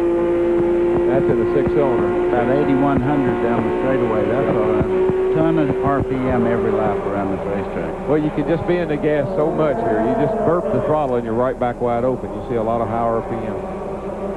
There are your leaders. Back through Harry Gant. Let's look at this second pack here. With Mike Wallace on back, things are getting a little racy. Mike and Kenny Wallace. That's Joe Bessigan. Johnson Industries 97 they're battling with, and Johnny Benson and Ricky Craven. Let's go to the Ricky Craven pit. Here's Randy. Well, he's hanging in there, running 10. Do we have another yellow? Well, everybody's looking towards turn one as Craven goes up through there. The bottom line is they think the engine's just a little bit off. Darrell alluded to that at the top of the show. They had to change engines this morning. They find some metal shavings in the motor compartment, so they changed motors. But he just said he ran a 24.05, and maybe we're going to have to take that back. The car's running pretty good right now, but it's possibly just a little off in the engine. Well, you usually don't come to the last race of the year with a championship on the line and run your worst engine. No. So you know they changed. They had to do it, and they probably didn't want to. What they do, these teams now run an oil filter made by a company called Oberg, and you just open it up like a sandwich. And you can look in there and see if there's any particles being distributed throughout the engine. Boy, things just hit the wall in turn 3 up here, going into 3. And caution is out. Well, he hit it hard, too. With that type of filter, you don't have to take the engine apart to see if you have trouble. Look, it knocked the water jug completely out of the car. It's hanging off the door there. Now, that's a hard lick when you do that. Yeah, when your right front tire meets your water jug outside the car, you'll hit very hard. You see he's okay. He's moving around in the car. Yep. They're wanting to change tires, and he just wanting to get his breath right now. Please. They're going to want to change more in tires. Tough break for Roy Payne. Second accident. He was in that last one at lap 105, and he brings out the 9th caution of the day at turn 3. Well, this race is living up to its billing. I mean, everybody, it's a great race. They're running fast, and the surface is making the cars handle good. A lot of accidents, championship at stake. I don't know, what else could you have? Weather is a factor. We got it all right here, folks. Well, you have Chad Little in second place. There's Ricky Craven in 11th. Point leader David Green is currently 12th. Getting down to the end of the season here. We'll be right back. Leave it to Peerless Faucet to create a shower so smart, it can not only sense when a toilet has been flushed, it can also adjust the water temperature accordingly. Scald Guard technology by Peerless. Get more out of your faucet than just water. I don't need some fancy cologne to tell me I'm a man. I use Skin Bracer. It smells great, but it also cools and tones my skin. Confidence is very sexy, don't you think? original and cooling blue. By Menon. Since Wendy's announced a new chicken sandwich, He's buying bacon. That old fox. everyone's guessing about the toppings. Me, I think Virginia Hair. A little birdie told me it's going to be watercress. It's guacamole. What's the word? Marinara sauce. Yes. Hey, I'm the coach. I'm telling you, it's gotta be shiitake mushrooms. Introducing Wendy's Chicken Bacon Swiss. A whole breast fillet, 3 strips of bacon Swiss, and a tangy sauce. What's Dave going to put on top? Honey, I don't have a clue. I just wanted to make it delicious. The average Grand Prix lasts but a few hours, unless it's a Grand Prix started with a genuine Delco Freedom battery. Delco's rated tops for taking the pole position in starting power and excelling in reserve capacity. Helps keep your engine in the race for a longer, more reliable life. Call 1-800-AC-DELCO. It's like buying time. Keep your car in the running for that extra lap with Delco batteries. It's going to be a wild ride this Sunday. Last year, Rusty Wallace took his 9th win of the year, but still couldn't catch the man in black in the race for points. This year, the reigning Winston Cup champ still dominates, but when it comes to the rock, Rusty rules. It's the AC Delco 500 live, 12:30 p.m., 11:30 Central. We're going to rock the rock this Sunday only on TNN Motorsports. Today's exclusive coverage of the AC Delco 200 on TNN is brought to you by AC Delco. It's like buying time. Tomorrow afternoon here on TNN, Ricky Rudd and Terry Labonte will lead them down to the green flag for the AC Delco 500, 12:30 Eastern Time here on TNN. Rudd, the new track record holder, 23.305 seconds, 157 miles an hour. That's booking around a 1-mile racetrack. Look from the steel chainsaw aerial platform.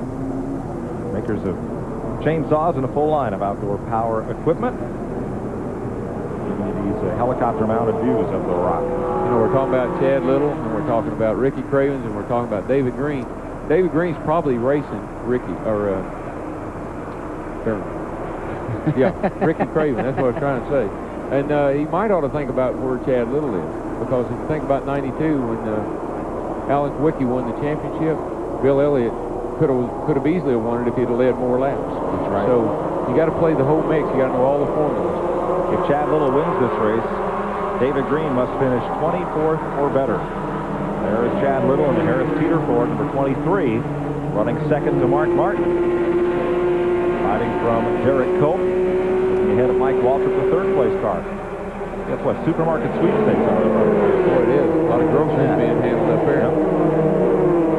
You know, Chad Little's doing what he has to do to try to win the championship. He put himself in a position to really close in a lot of points here. Where they stand right now, there are 29 cars. Excuse me. There are 21 cars still in the lead lap. Uncle Mike's car is handling good, but he doesn't have quite the straightaway speed those Fords have got. I don't know if that's the difference in the bodies or the motors or what, but he's a little slower down the straightaway than they are. It makes it difficult to pass. Let's go to Chad Little's pit. Here's Glenn. Well, Mike, this is Gary Cogswell, the crew chief. Gary, Chad told us before the race that the only thing you guys could do was go out and try to win the race, and it looks like you may have the car to do that. Well, that's absolutely right. You know, our only chance to come out and win this championship is to come down here and win. We've got a real good car. This car has never hurt us. We've raced it 3 times in the past, finished very well with it. We got to go for it. It's our only chance. The car's strong. Chad hasn't had any comments about the chassis at all day long. All in all, the Harris Teeter Ford's running really well. We need to stop one more time for tires and gas and go for it. You can tell he's not too excited. Let's get that car and overhaul that Winn-Dixie supermarket car. Well, Chad's got a big problem right behind him right now. Mike Waltrip is really working that back bumper over, trying to get in second place. Now, Mike's a little better through the turn, as I said, but Chad's a little quicker down the straightaway. Old Harry's worked himself right back up in the picture, too. Chad Little's also looking for his first win of the year. He has a pair of runner-up finishes Dover last year and Michigan this year. You see Harry Gant going back into 4th place there, getting by Derek Cope. Like you said, Darrell, there's nobody that knows how to run this racetrack in Dover, Delaware any better than Harry Gant. No, sir. The only thing that confuses Harry right now is he's down on the bottom, and he'd like to be right around the top, rim riding this sucker right up against that wall. He's definitely chasing the lead down. Gad is closing in. There are 65 laps to go. Next time by. Well, I tell you, these cars are sticking so tight. Look, left front actually went under the white line there. That's how good that car was getting side bite through the corner there of Harry Gant. He actually dropped the left front on the bottom part of the racetrack there. Now Mark Martin's opening up a couple of car links on Chad Little. Yeah, they may have called Mark and said, Harry's coming, Mark. You might want to step it up just a little bit there. In the rookie battle, here's Johnny Benson. He's in 8th place. Dennis Setzer is back in 15th. Benson leads in the rookie points, but it is a panel that votes and determines the Rookie of the Year. Penrose rookie winner. You know, Darrell, we were talking a while ago about Ricky Craven. You see him right there in 3rd place in this shot right now. He was talking about actually making the car better by knocking a hole in the front of the car. Well, when they tear up the aerodynamics like he has there, what it does, it lets the air not pass over the car cleanly and push down on it, so it actually lifts the front end and puts weight on the rear, and if you have a loose problem, it will fix it. Yeah, and also, buddy, that's exactly what it does. And it slows you down a little bit on the straightaway, which means that your corner entry is a little slower, which makes the car feel better. Have you ever bumped into anybody to make their car better or make your car better like that? No, I didn't intentionally ever bump into someone to make their car better. I promise. So, guys, there's David Green. Look back at the point leader and would-be champion. Final race of the season, Stafford, Connecticut this fall. Dennis Doyle's leading the points in the Pro Stocks. He's got a fender hanging. Gary Membrino pulls up, knocks it off the car. Dennis goes on and wins the championship. See, Mike? Attaboy. Attaboy. That's Robert Presley leading that group right there. David Green has looked 2 or 3 times to get by him. He was all the way up the side of him down the front straightaway. He's being very, very careful right at the moment. Well, he is. He's got Randy LaJoie right on his back bumper, and I know he'd like to get by Jimmy Hensley's actually in that car, I think, and move on up. Randy LaJoie is out of this ride after today in the Tina Chevy and Vic Moroso. Right now, be looking for next season. Right now is when David Green wants everybody to be their buddy. Yeah, that's it. Randy LaJoie makes the pass and moves on. Hasn't had a lot of good finishes this season, but he's been quite aggressive and trying to put that car to the front. Now here, Chad Little has been caught by Mike Waltrip at 2nd place. Yeah, and right behind them is one of the best race car drivers in this country. I keep saying that about Harry Gant, but I kind of pull for him. So this is the last time he's going to run a Busch car here at Rockingham, and that I kind of pull him for him right now. I'd like to see him win. His last Busch start ever. Yeah. The one thing about it, it won't be 90% effort. He'll give it everything it has.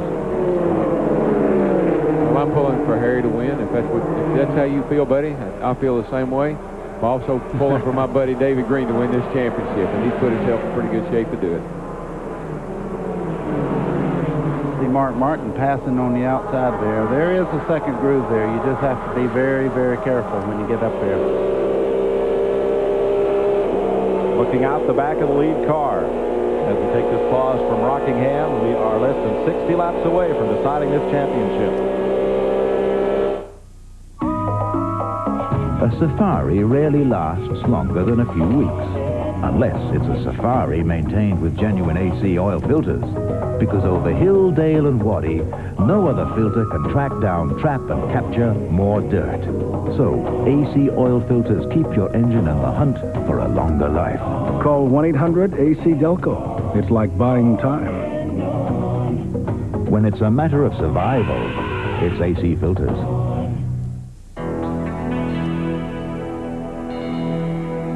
Fuel. It's got to be the best, especially when you fire up.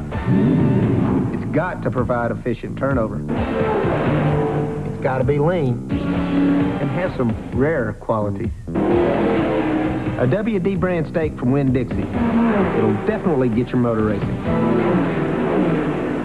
Oh, the car? It takes high test. I bought my car new in 1970. I drove a hockey team a 190-mile round trip 3 times a week.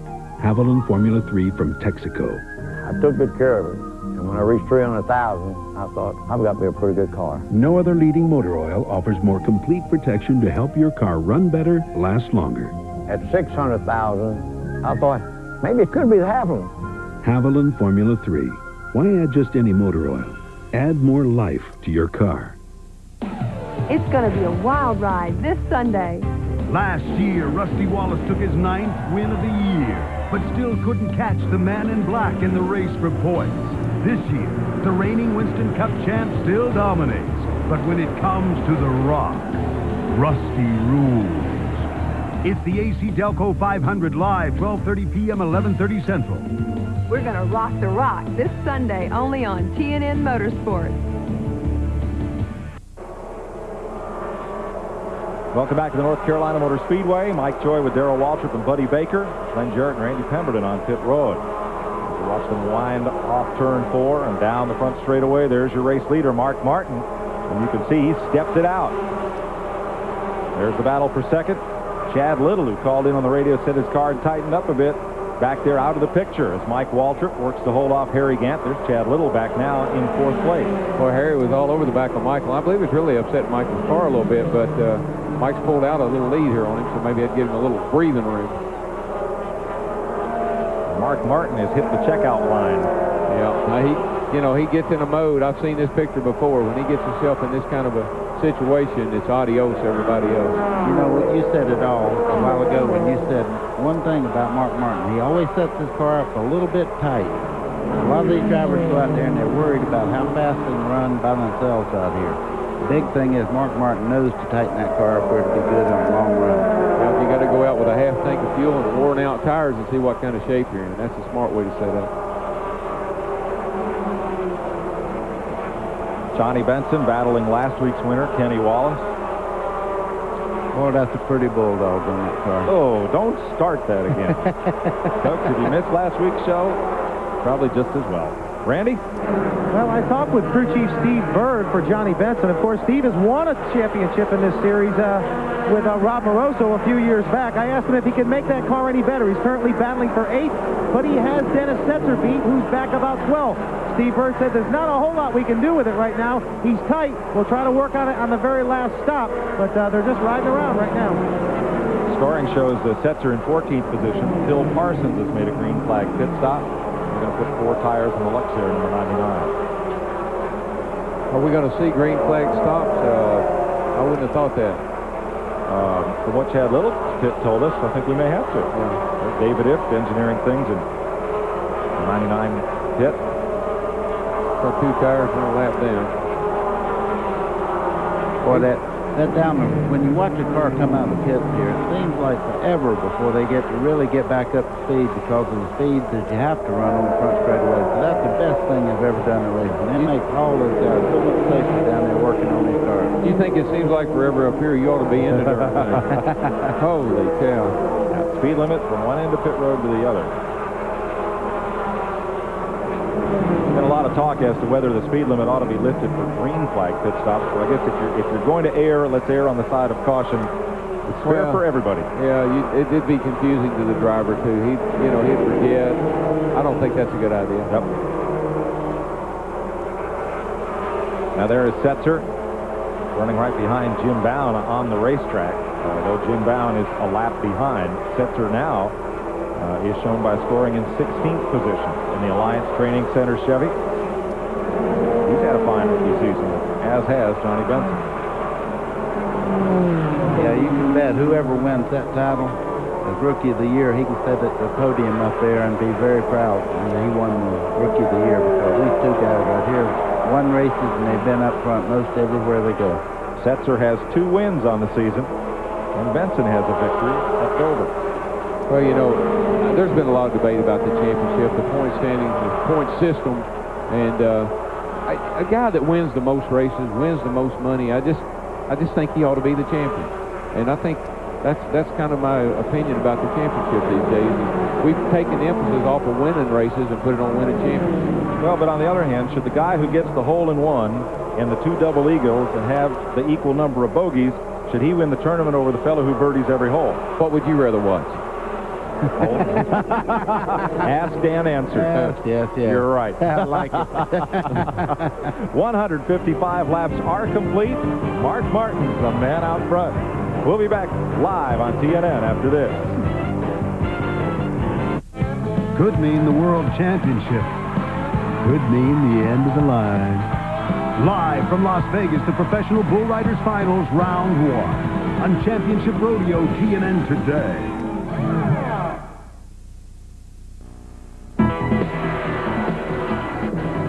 Some people say my line of work is risky. Some call it living on the edge. To me, it's just another day at the office. And in my workplace, safety comes first. And no matter what line of work you're in, you have a right to a safe workplace. Because it's your life, don't risk it. Workplace safety. It's everyone's business.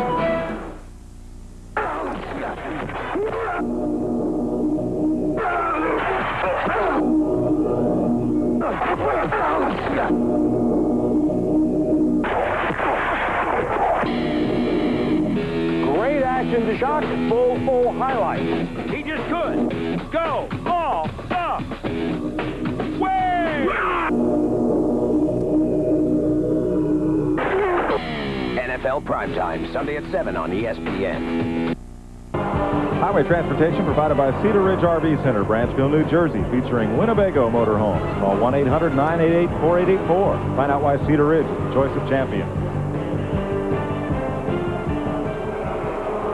Yeah, old Mark, he's checked out on Uncle Mike and Harry back here. They're having a great race, but Mark's all alone by himself. And Glenn Jarrett can give us an update on pit stop strategy on David Green, Chad Little, and Mark Martin. Well, Mike, I did a little speculating if this thing stays green. The guys mentioned that they probably would have to make another stop. David Green's crew chief, Charlie Smith, said he wasn't really sure, said they could probably go all the way on gasoline. It just depended on the tires. Didn't know if they wanted to take that chance going all the way or not. Chad Little said that they were going to come in around lap 190. That's only a few laps from the end of the race. Not very far to go after that. As far as Mark Martin, the leader, they say that they're coming in around lap 170 for right side tires. And Randy Pemberton can give us an update on Ricky Craven. Well, these guys are doing as much smiling as they can possibly do with the bruised up right front. They have a Band-Aid they'd like to put over that right front of Craven's car if they get in here under caution. As far as stopping under green, they said the Fords will have to. They gave me a little wink. We will not. So they won't be in. Let's have a look at, in that back of that pack, Dave Resendiz and David Green. It looks like Resendiz' car. Here's Craven battling Mike Wallace. And they passed Johnny Benson. Good battle going on there. Yeah, Green is right here behind them, and I'd really like to see him back a little bit further. Those are great cars and great drivers right there in front of him, but he got plenty of room behind him, and he's following a guy that's smoking, and he's making me nervous. Boy, Resendiz, he pulled over to the inside. I know Green's so happy because that car was smoking bad. Yeah, I'm sure that the spotter ran over and said, "Will you tell that guy to let us by, please?" And Dave Resendiz has come to pit road. 34 laps to go. Well, you know, a guy that made an early stop, Phil Parsons, I don't know, it'll be interesting to see how he ends up in the mix, because he's right behind Harry and Michael right now. And if they all got to stop, which some of them say they do and some of them say they don't, he could end up in the catbird seat. Yeah, he did go a lap down because of the pit stop. Now the two rookie contenders are nose to tail. 74 is Johnny Benson as they work underneath Jim Bound, and right behind him is Dennis Setzer. Mike Wallace leads that pack in 8th place. You know, Benson at one time was all the way up to about 3rd spot, and he's dropped back just a little bit. That means the car probably went away a little bit as far as the handling on it. And Setzer's just been steady. He's been moving up and doing a real good job. And let me correct her, nose to tail on the racetrack, but scoring has Setzer a lap down.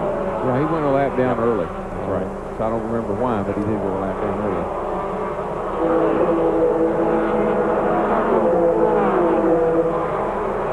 Mike Wallace and Johnny Benson. This is for 8th place. Mike, this is going to get real interesting if it stays under green. Well, it's not going to, though. Wall in turn 4, Doug Hevron. Smacked it pretty good. And caution is out. Ooh, he's in a tough spot up there in turn 4. Of course, all the spotters are on the radio, and everybody goes to the low side to miss the Food Country car of Doug Hevron out of Liverpool, New York. 10th caution of the day comes at lap 167. Well, there goes all the strategy on pit stops and who did and who didn't and what's going to happen. And the fellow who gets the tough break on that is Phil Parsons, who made his stop early and is a lap down. Yep. Hevron's okay. And everybody will be in. The only plus to Phil's situation is he's got 2 tires under green, so he's going to have an extra set of tires over these guys that are pitting under caution. Could be a plus for him. Just something to keep your eye on. Mark Martin and Mike Waltrip. They may keep pit road closed here. They're trying to get the safety crews out from the infield to assist Doug Hevron. What a paint job. That looks like an eagle's face or something there with that big bill hanging down there on the front on that Winn-Dixie helmet. Mark Martin, you see him even wiggling the wheel. Just everything's doing good. That arm, in the pits right left now. arm laid up on the window. He's whistling a happy tune right now. Talking to his crew, telling him what he wants done. And they are ready for him. Mike Waltrip's already stopped, and here's Mark Martin. Glenn? Well, Mark Martin brings the Winn-Dixie Ford in. Mike, they're going to put 4 tires on it, and Steve Milne has already jumped out and put 1 round of bite in the car. It was just a little bit loose, filling it up with gasoline. Now let's go down to Randy. Well, it's right side tires for Johnny Benson, and Steve ran over here for the 2 car, decides to put the Band-Aid on. They do so on the left front, changing right side tires, or the right front, changing right side tires. Take it out of the way. Great stop. Well, that was a slick wallpaper job on the right front corner of Ricky Craven's car. You see the wheel there on the outside. When you're coming down pit road and you're looking at the cars on the inside, it's easy to get into a wheel laying out there like that. So we'll sort him out from pit stops when we come back. Doug Hevron's out of his car. He's okay, but we're under caution. We'll be right back. Since Wendy's announced a new chicken sandwich, He's buying bacon. That old fox. everyone's guessing about the toppings. Me, I think Virginia Ham. A little birdie told me it's going to be watercress. It's guacamole. What's the word? Marinara sauce. Yes. Hey, I'm the coach. I'm telling you, it's gotta be shiitake mushrooms. Introducing Wendy's Chicken Bacon Swiss. A whole breast fillet, 3 strips of bacon Swiss, and a tangy sauce. What's Dave going to put on top? Honey, I don't have a clue. I just wanted to make it delicious. People care these days. They just don't want me to put another toxic antifreeze in their car. I mean, who needs something that toxic? So what if it protects to 70 below? Any antifreeze can do that. Give me something different. Something safer. That's essentially non-toxic. I mean, what if their dog gets into it? Or their kids? This is serious. Sierra, it's not just antifreeze, it's safety freeze. Fuel. It's got to be the best, especially when you fire up. It's got to provide efficient turnover. It's got to be lean and have some rare qualities. A WD brand steak from Winn-Dixie. It'll definitely get your motor racing. Oh, the car? It takes high test.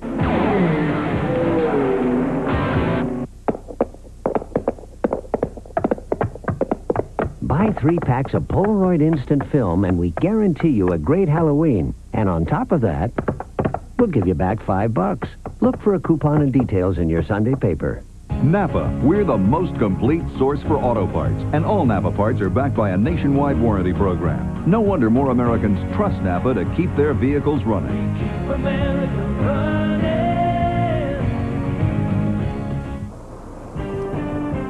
Today's exclusive coverage of the AC Delco 200 on TNN is brought to you by Napa. We keep America running.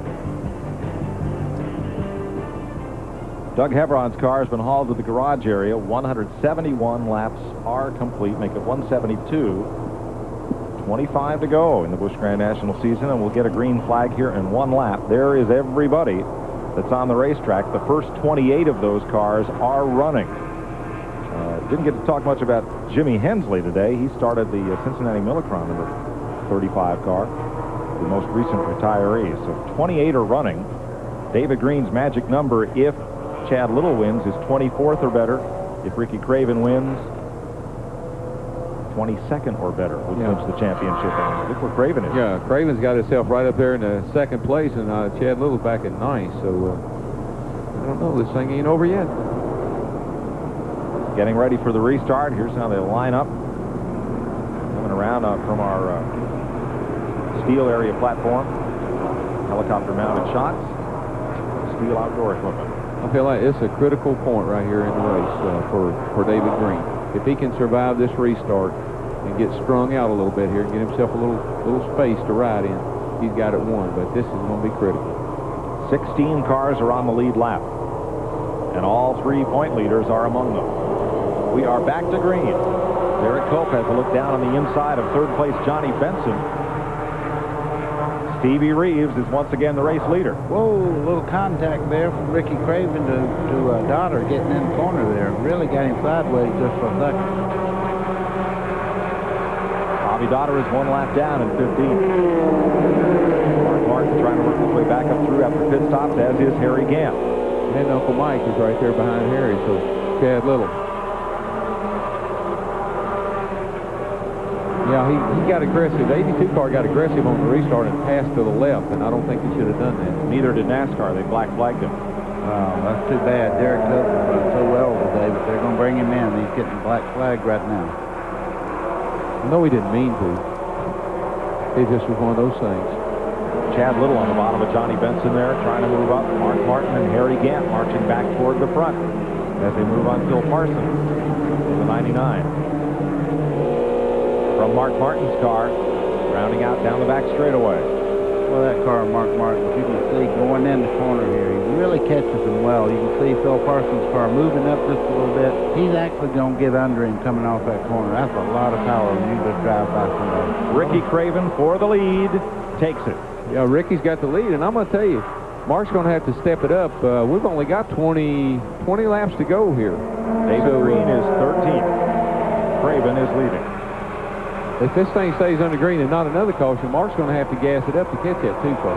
Well, Darrell, there's 2 things there. He's way back. He's about 20 car lengths back, but he also, Mark has somebody that he's racing with right now, and they got clean air out there. Craven's going right on. Yeah. Mark's got his rearview mirror very full of a real pretty green car right now. Ricky Craven out in front. Well, boy, you take now that little tape job. You know he could not run up front just a second ago. They put that tape on the car, improved the aerodynamics on it, and he's out going away right now. He's as sharp as they come when it comes to driving a race car and what to do. All right, let's show you from Ricky Craven, the leader. Let's find David Green, the point leader. He is back at 13th position. Well, there he is in a mist of close running quarters. Well, I tell you, that's one thing you don't want to do is be running that close to a bunch of race cars that are racing for position themselves. Just behind Robert Presley in the French's Mustard car. Right now, old David is sitting there thinking, boy, just let this thing finish under green with no more problems for anybody. Mark Martin and Harry Gant have passed Stevie Reeves. Mike Waltrip works underneath. Kicks Reeves back to 4th. Stevie's done an outstanding job in a car that's got the back end all crunched up on it. He has led this race a couple of times and run pretty darn good. Boy, Mark Martin is flying around this racetrack. He and Harry Gant and Mike Waltrip are really catching Ricky Craven. I think he'll have time. Well, they're going to catch. It looks like they're going to catch him. They got through that traffic pretty good, but Harry's right there on Mark's back bumper. 1.3 seconds is Ricky Craven's lead. Here is Craven. Here's second place. Mark's left Harry Gant. Yep. Doesn't take long, does it? 1 lap and you can put 15 cars between you and the guy running third. Ricky Craven doing everything he can to win this championship. Got his car up front and out front. Great pit stop. Yep. He's run some great races this year. He's won a couple, and actually I think he's won 3, and he's had a great year. He'll move up to Winston Cup next year. He finished second in this thing last year, didn't he? Did he finish second in the points last year? I think he did. Yeah, he said he really wanted to win this championship, you know, and leave on a good note, but he really should be proud of everything he's done. He put this team together, and they've been up front all year long. I'm really proud of him. He'll have a good run in Western Cup, too. He's that type of race car driver that can make that move. Boy, look at Green. This right here is his worst nightmare. Well, it is, with all this heavy traffic right in front of David Green in that Slim Jim car. But on the other hand, his mind's fully occupied. He doesn't have to worry about what might happen to his car because he's real busy. Yeah, he is. He's got a lot of company. And he's in there with some guys that race really, really hard.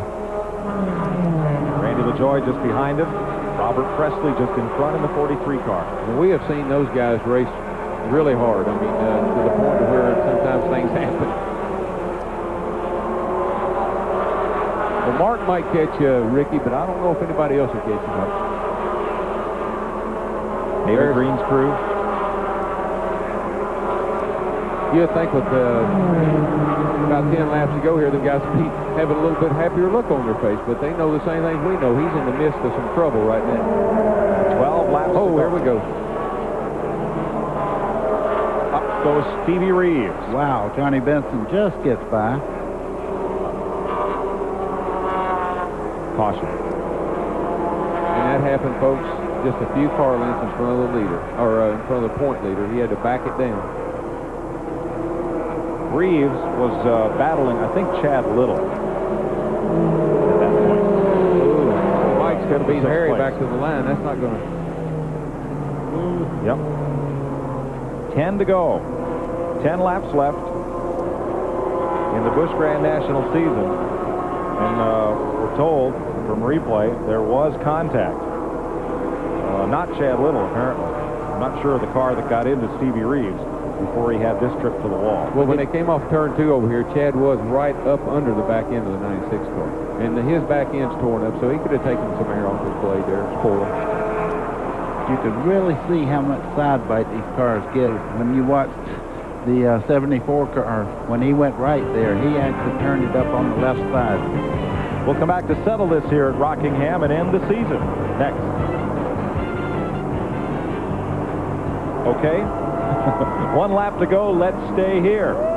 We don't want you to miss any of these last few laps of action, so hold that commercial break. Yeah, that's probably the best decision that's been made all day. Let's stay here and see what happens. We got the race at stake. We got the championship at stake. You bet. Let's watch it. Ricky Craven is the leader. Mark Martin is in second. Mike Waltrip is third. Harry Gant is fourth, and Chad Little now fifth. There's a hidden problem on the outside there. That's Derek Cope trying to get back in the lead lap there, and that's going to come into play between these guys trying to see who's going to win. Here's what happened. From Derek Cope's car. It looks like he just lost it going into 3. Yeah, Phil Parsons did not hit him. I thought when I first looked at it that Phil might have tagged him, but there was no contact. He just lost it going into turn 1. Another very significant development there was that Michael beat Harry back to the line. They raced back to the line, and he got in front of Harry, and so Michael's up into third place, actually, with a shot at, getting by Mark and Ricky. Single file restart. With the lead lap cars in front and the lap cars lining up behind. Well, I see that tape. I see the tape on the front of Craven's car starting to flap a little bit. If that blows away, that's really going to hurt him down straightaway. Mark Martin sets him up. Turn 3. Craven racing for the championship. And David Green in 12th place. Well, you see him taking that evasive line down the front straightaway. He's not giving that inside groove to Mark Martin. Now, Mark is the best at setting somebody up, so he'll make a couple of runs on the outside to get his attention that maybe I might can pass you on the outside. And I'll tell you something else about Mark Martin. He is such a gentleman that he's not going to do anything to rough up Ricky Craven. Also, Mark is well aware of the point situation. So he knows that Ricky's got a shot at the championship. He doesn't know where David Green is. He's going to be overly cautious. Dennis Setzer, black flag, jumping on the restart. It don't look like Mike can quite close the gap there, but I do believe that Mark Martin's got his technical car as anybody out there. He's trying to make a move. You see him coming down just a little bit away from the groove there to take that inside line away from him. Well, my hat's off to Ricky Craven. I never would have thought that he could hold off Mark this long, and now I'm thinking he can win the race. He's doing a great job. Well, and two, now take this and translate it to Sunday. You don't want to mess up the guys that are racing for this championship. Mark wants to win this race for his team, for his sponsor. Ricky Craven wants to try to win this title and the race and all that goes with it. Well, I can tell you this. Oh, here we go. Craven got a little high. Mike got under him, too. Well, Ricky was just having to drive the wheels off his car to stay in front of Mark, and he just carried it in there a little bit too hard, and it got by him. And it's official. With 4 laps to go, David Green has clinched the Busch Grand National Championship. Yeah, he's just riding her to the finish. He could, at 4 laps to go, finish no worse than 22nd. He is the champion. Well, that's exciting for him. I'm so pleased for him and that whole team. That's a great young driver and certainly a great bunch of people that own that car. As of the last restart, regardless of whether Ricky Craven was leading or not, 4 to go. David Green, here's your champion car owner for 1994, Bobby Labonte, as there are 2 to go. My hat's off to Ricky, too, because I'm telling you, that guy, he came from way back with a car problem, and he led this thing here at the end, doing all he could do to try to win the championship. Well, let's talk about those 2 guys that are fighting it out for this win right now. Congratulations to Green, but right here, Mike Waltrip has actually closed ground on the 60 car right near the end here, and you know Michael Waltrip wants to win this race. White flag. Yep. The gloves are off now, boys. Them 2 guys are racing. Craven in 3rd, Gant in 4th, Chad Little in 5th. Last chance for Mike Waltrip. Take her on down in there, Mikey, one more time. He's got her. He's gassing her up. He's got her on the white line. He's down there. He's trying him on the inside, but he ain't going to make it. Mark Martin scores the victory. Here in the AC Delco 200 for the Winn-Dixie Ford. It's his 3rd win of the year. And in the last 4 races, his last 4 races, Mark has finished no worse than 2nd. Yeah, that's an amazing race car. It runs flawlessly and it handles great, and he drives the wheels off of it. Martin, your winner. Mike Waltrip in 2nd, Ricky Craven, Harry Gant, Chad Little. We'll be right back to talk with them. So when I turn the key, it sounds like my starter is going bad. And so I figured since I heard about AutoZone, it was a good place to try as any, right? But get this. I go in there to buy a starter. The guy tells me we need to test my old one first just to make sure that's not the problem. It turns out that it's the solenoid switch. That one little test saved me a big headache. You know, that AutoZone's all right. And when you get service like that, I mean, you don't forget it.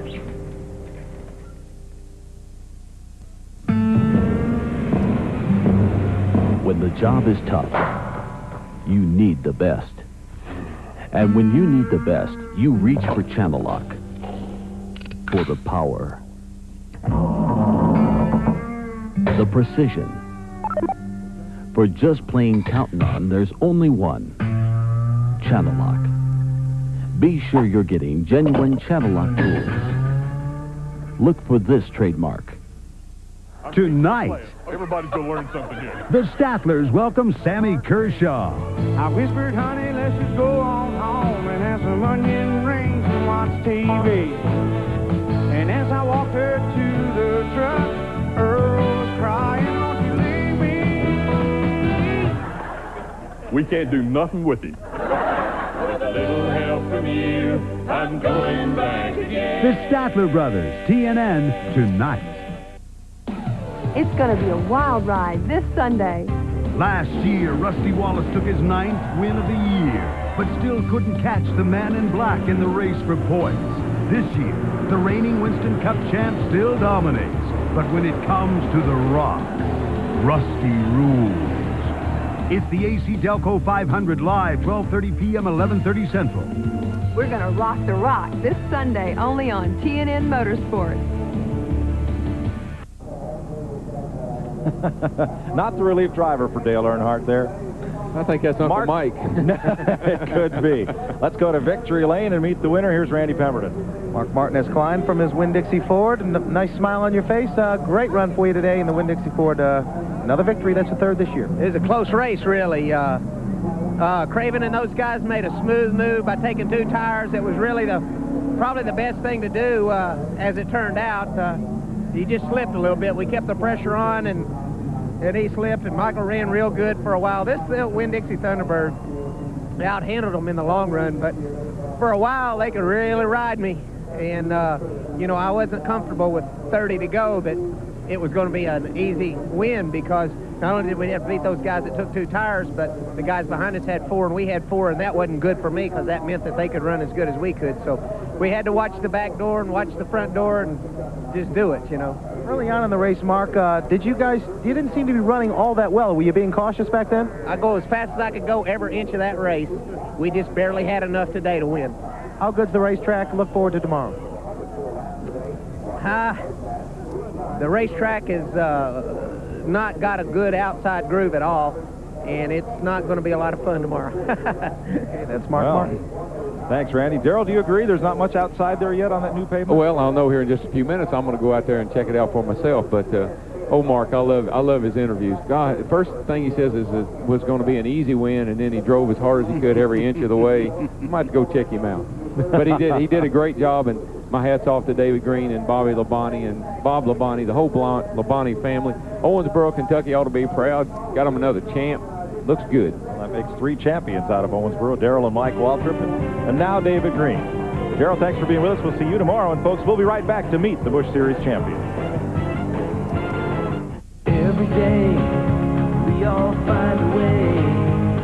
A promise made, a promise kept, giving it our best. Napa, we're the most complete source for auto parts, and all Napa parts are backed by a nationwide warranty program. No wonder more Americans trust Napa to keep their vehicles running. We keep America running. We keep America running.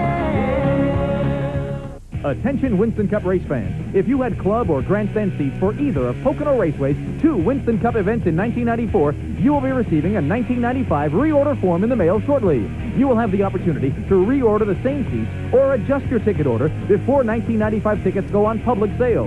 If you do not receive your reorder form by October 1st, call the number shown. If you weren't at Pocono in 94 but want to be in 95, call 1-800-RACEWAY now. As soon as the reorder tickets are processed, your order will be the first to be processed.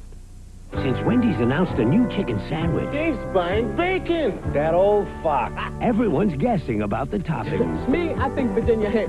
A little birdie told me it's going to be watercress. It's guacamole. What's the word? Marinara sauce. Yes. Hey, I'm the coach. I'm telling you, it's gotta be shiitake mushrooms. Introducing Wendy's Chicken Bacon Swiss. A whole breast fillet, 3 strips of bacon Swiss, and a tangy sauce. What's Dave going to put on top? Honey, I don't have a clue. I just wanted to make it delicious. I don't need some fancy cologne to tell me I'm a man. I use Skin Bracer. It smells great, but it also cools and tones my skin. Confidence is very sexy, don't you think? Original and cooling blue. By Menon. One of these hammers is jacketed in high-impact polycarbonate. The other one is broken. The fiberglass jacketed hammer from Stanley. Featherlight, the official trailer of NASCAR. For more information, call 1-800-800-1230. TNN's been proud to bring you more than half of this Busch Grand National season, more races than all other networks combined, and they've been great ones, and they lead to the crowning of a man I know will be a great champion. Let's meet him with Glenn Jarrett. Well, Mike, we just got a champagne shower here. David Green, I know, first of all, congratulations, but had a few problems that we weren't aware of. I know that had to be the longest 200 miles of your life. Yeah, it was. Yesterday afternoon, you know, we put in a new motor for the race. Yesterday morning, Carl Wagner's done us a heck of a job on motors, and I went out there and I said, man, this thing just won't run.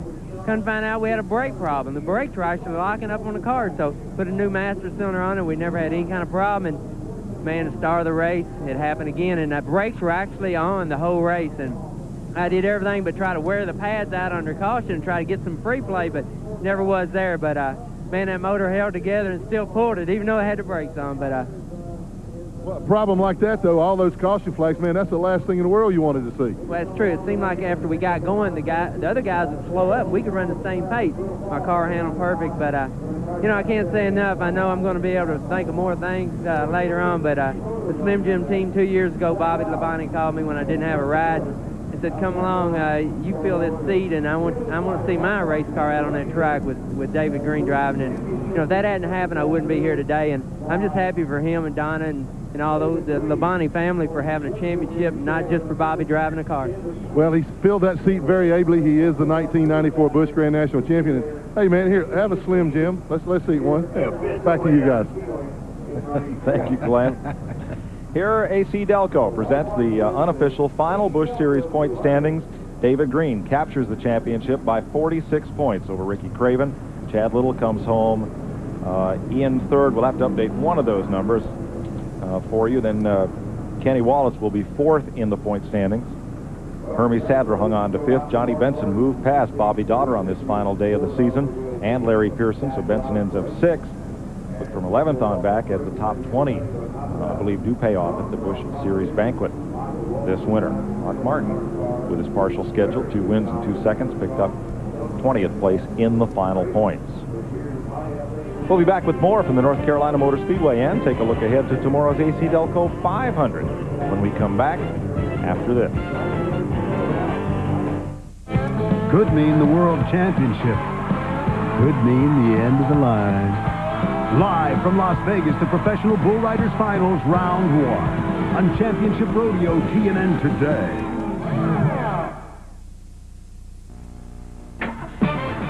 Tough Oil users know how to keep their cars. My car's engine has never been rebuilt. It has 237,000 trouble-free miles. Tough Oil works. My car's engine runs like brand new. Add Tough Oil engine treatment to your next oil change. Get better performance, longer engine life. My van starts right up and purrs like a kitten. Thank you, Tough Oil. Pro performance, longer engine life. Tough Oil. Snooty's throwing a party Sunday, October 23rd from 10 a.m. to 9 p.m. It's the 4th annual Party in the Park at downtown Bradenton's Roxy Waterfront Park. There'll be live entertainment, a boat parade, numerous food vendors, arts and crafts exhibits, and an antique car show. For the kids, there'll be games, pony rides, a petting zoo, and more. To top it all off, the day will close with a fireworks display over the Manatee River. The party will benefit the South Florida Museum and mark Manatee area retarded citizens. A Party in the Park Sunday, October 23rd from 10 a.m. to 9 p.m. See you there. Welcome back to the North Carolina Motor Speedway, where David Green has captured the Busch Grand National Series Championship. Mark Martin getting past Ricky Craven. To post the victory here today, Michael Waltrip second, Craven third. First of the Busch regulars, Harry Gant and Chad Little had a strong run to finish fifth. Kenny Wallace, last week's winner, his brother Mike. Johnny Benson, highest rookie in the race. Randy LaJoy and Robert Presley, the top 10. Joe Bessie had a good run today. David Green notched the championship with that 12th place finish. Stevie Reeves credited with 13th. I believe that's one of his best finishes this season. Derek Cope and Bobby Daughter, the top 15. Then Phil Parsons, Dennis Setzer, Dirk Stevens, Jim Bound, and David Bonnet, 4 laps back. Tracy Leslie, Larry Pearson, Kevin LePage, Hermie Sadler with a wounded race car there. Doug Hevron ended up in the fence. The rest of these cars not running at the finish. Ed Barrier, Clay Brown, Jimmy Hensley, and Roy Payne. Steve Grissom, Nathan Butke, Tom Peck started the 05 today. Terry Labonte, who led much of this race, and Mike McLaughlin. Then Jason Keller, Rich Bickle, Tim Fedewa, Elton Sawyer, and Dick Trickle. And finally, Stanton Barrett and Tommy Houston, who took a wrecked and partly repaired race car, made a few laps. He'll be back next year as well. Ricky Craven did everything he could to win this championship. Came up a little short, but had a great season. Randy? Well, it was a gallant effort. First of all, today, almost a victory. Couldn't pull it out. You know, the championship was probably out of reach, and we raced to win all day. We lost an engine early. We had to put our Martinsville engine in. It had 300 laps up there, a little weak. We're beat up on the front. It was an awesome day for us, you know, but Mark was just too strong. He had 4 tires, we had 2. Our left sides were gone. I wish we could have swapped a little DuPont paint there for the finish, but it wasn't going to happen. And we ended up third, and I'm really proud of my guys. You know, they did an outstanding job. You been in championship battles before up north. Now you've been in a couple down here in the south. Sum up this season for you. It's been an outstanding year. I mean, it's more than what we had expected, probably more than what people had anticipated us doing. But I've been in championships. I already got a NASCAR championship ring. Would have been nice to have a couple more, but I'm looking towards Winston Cup next year, and I'm going to be with a team that down the road is capable of winning a Winston Cup championship. So that's the future. I mean, I'm so thankful to DuPont and Goodyear and Crytox and all the people that supported us. They've given me 3 great years and allowed me to graduate to the next level with Winston Cup, and it's going to be fantastic.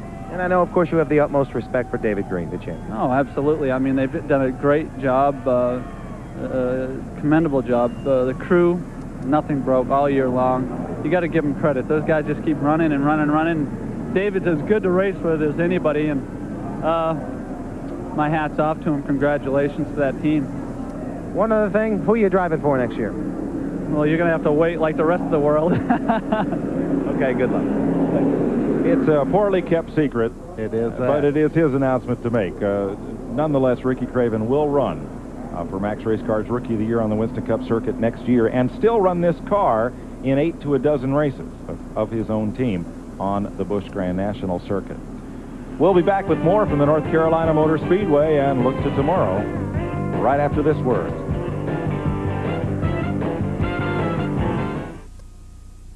When it comes to roping a steer, folks in Grand Junction, Colorado will tell you that Ron Markin can ride with the best of them.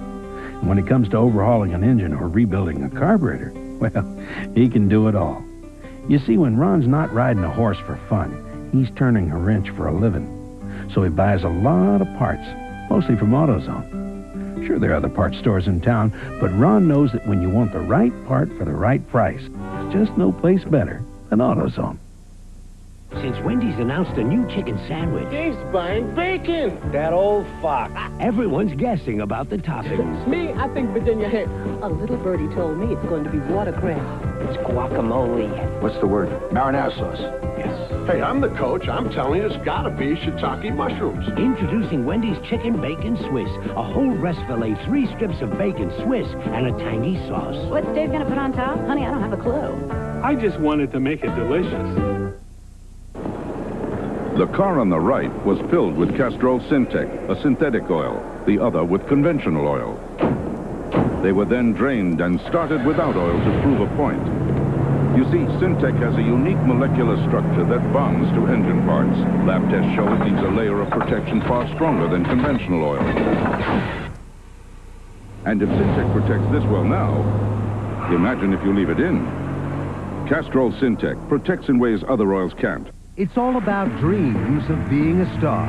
To me, a real star is somebody who stays around for a long time. Charlie Daniels should know. It's hard enough trying to get a break in this town or any town for that matter. Any way we can be able to help, then I love doing it. And he's doing it great, too, as host of TNN's new Talent Series. Everybody's a winner. The Charlie Daniels Talent Roundup, tonight on TNN. I've just been tickled to death to be a part of it. A look at the North Carolina Motor Speedway from our Steel Chainsaws aerial platform. As the Winston Cup cars getting ready for practice, they're being led around the track by Elmo Langley at the pit road speed. David Green has a firm grip on that championship trophy. Meanwhile, the man who leads the points in the rookie standings, and it's not official. Rookie of the Year has yet to be voted on by a NASCAR panel, but Johnny Benson leads the points after this final race. Here's Randy. Well, if he does win it, which he hasn't done everything but win it, he'll be certainly a great representative for the sport. Congratulations on a great season and a good effort today. Yeah, thank you. Base Motorsports team did a great job with the staff of American Chevrolet, and we're happy. We won some races, or one race, should have won 2, and I think we finished 6 in a point, so we've had a good year. You seem to adapt to this style of racing down here in the South very easily. Why is that? Well, I don't know if I'd say easily. Steve Bird did a great job of most of the setups.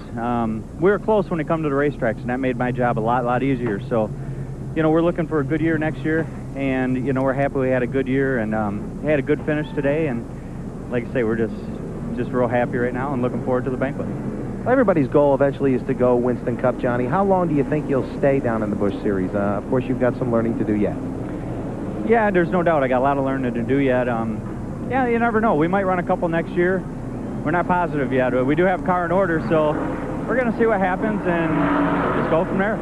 What kind of effort will it take in the off-season to put a challenge together to win the Busch Series crown next year? That's going to be tough. You know, I mean, obviously they had a good battle this year. You know, I think David won. Congratulations to him, and Ricky Craven did a great job. And, you know, our team did a good job. We had some problems early on in the year, and with my inexperience, I think we could have been even further up in the points. So we're really looking forward to running next year with Lipton T, and I tell you what, it's going to be a great year next year. Okay, thanks a lot on a great season. Good job. Yeah, thank you. Johnny Benson hoping to be the Penrose Meat Snacks Rookie of the Year winner. Dennis Setzer will take that honor as you watch some of the combatants in the Winston Cup, most notably the two at the top of the points, Dale Earnhardt and Rusty Wallace, during Winston Cup practice. Well, we're joined by David Pearson, who's been kind of sitting idling by as Darrell Waltrip had the center seat today. And what did you see today that make you look toward tomorrow, see what we might see on this brand new surface here? Well, Mike, the biggest thing is just being up here and watching the traffic, you know, and of course every once in a while I'd punch Buddy Baker and say, looky here and look at that. But I really enjoyed it, and I just hope tomorrow I can do as good a job as Darrell Waltrip done today. One thing that you caught as this race was unfolding was when the sun peaked out, what that did and changed the racetrack, changed the handling on that car. How does that have such an effect? Well, naturally when the sun comes out, the track gets hotter, and of course the tires gets hotter when you do that. And the car seems to slip a little bit, and it slides a little bit. Of course, if it's too tight, the car will push more, and if it's loose, it'll get looser than it normally would. So the sun's definitely got a lot of effect on the cars. Buddy, what are these drivers looking to do in this last practice session? What do they want from this? Well, right now it's the most important part of the whole week. It's the last chance you really get to feel the car in race conditions. There's just been a 200-mile race run here. You have the rubber on the racetrack. You have race setups. You're low on fuel. You're trying new tires, old tires, and everything to really get that race car dialed in. So it's really important now. And not that every practice session in, but this is the one that really counts. Now, when we entered the day, there were 3 drivers in the chase for this Busch Series championship. Somebody had to finish third. Glenn Jarrett's with Chad Little. Well, he did finish third in the standings, 5th in the race. A good day for Chad Little. But let's get something out of the way real early. Now, you got chastised last week by your owner. Say hello to the guy. I got to say hello to Mark and Annette Rippon and their 2 kids back home. Mark, we hope to see you more next year. Okay, the little inside joke between Chad and I. Chad, all in all, pretty good day. The car was awfully good early on there, or midway through the race. Looked like you had a chance to win it. You know, the car was awesome. When the started the race, moved up from 26, got in the top 5, and then kind of creeped up in there, and we had an awesome pit stop. Got up to 2nd place and ran with Mark, and started getting a little tight as the tires got hot. We adjusted for that at the pit stop, and I think on a restart I got one of the fenders knocked in a little bit. It just hurt the aerodynamics. We were off a bit. The air pressure adjustment didn't help, and we just kind of, you know, limped home into 5th. But great year. We're all happy. You know, thank you to Harris Teeter and our sponsor Bear Select and all the guys in the pit crew. They did a great job all year long. Well, now you've got a year's experience under your belt. Your first full year on the circuit, you came awfully close to winning the title. Will you be back next year to try to capture that thing? Yeah, we're running the same group of cars next year, the same guys, and we're going to run all the Busch races. And I think we're going to come out of the box even stronger. You know, we finished 3rd at Daytona this year and then kind of fell into a little slump, and I don't think we'll have that next year because we've made the type of improvements that we shouldn't have any type of problems like that. So we're all excited for next year. Well, it's been a great year for you and for your team, but I think especially for you, I've seen a big maturity rise in your level. I think this has been real good for you. You've learned a lot about how the cars work, and it's been invaluable. Well, you know, I said all along, stepping up to the Busch Series has been, as a driver, has helped me a ton. You know, I've gotten to run competitive instead of just out there running laps, and you know, it's really helped me out a lot. And I want to make sure I thank or say hi to David Green and congratulate him and Ricky Craven. I mean, they had a good year, and we just came up a little short. Next year, we'll be there. And he will. I think we'll see this guy in victory lane. Good luck for next year. Congratulations on a great year this year, Chad. Mike? Great job by Chad Little. How about this guy, Ricky Rudd? Buddy, you and David, you both had your own race teams. How tough is it for somebody to come out of the box with a first-year team, with a new car, with a new deal, win, sit on poles, and do as well as he's done this season? It's rough. I'll tell you this. I've had the team, and of course it takes a lot of money, good workers, you know, and all that stuff. And it just surprised me that he has done as good as he has being the first year like this as owner. Well, in my case, I always felt that it was a great advantage to own your own race team. I got hurt or injured the second year that I had my race team and had to give driving duties up. But I tell you, to have the last say-so in your own destiny means a lot in racing. So Ricky Rudd, the 15th different pole winner this year. That ties the modern era record. Let's take a look at the starting lineup for tomorrow's AC Delco 500. Ricky Rudd, 157 miles an hour is the track record holder on this brand new surface. His Ford has the pole, and Terry Labonte Chevrolet is right alongside, just 3/100ths back. Jeff Bodine's in row number 2, the first of the Hoosier Shot cars, and then Derek Cope, driving for Bobby Allison Motorsports. Brett Bodine inside of row number 3 as this season winds down, and Morgan Shepherd in the Wood Brothers car outside of row number 3. Ward Burton has the Hardy Chevy sharing row number 4 with Rick Mast in the Skoll Ford.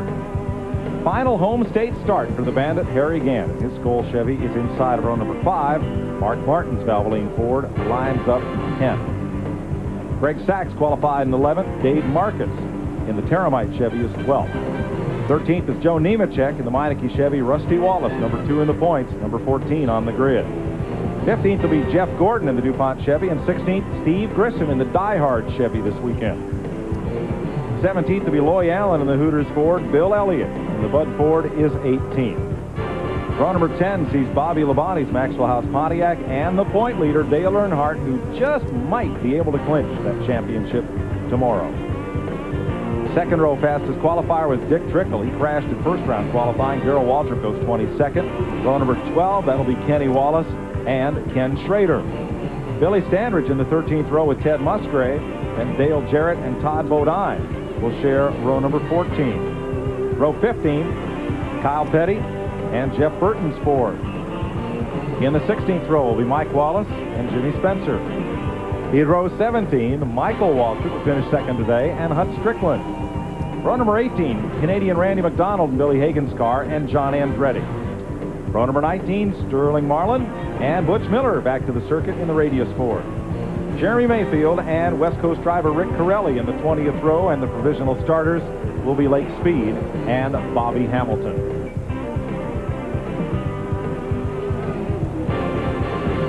Tomorrow it's the AC Delco 500, 12:30 p.m.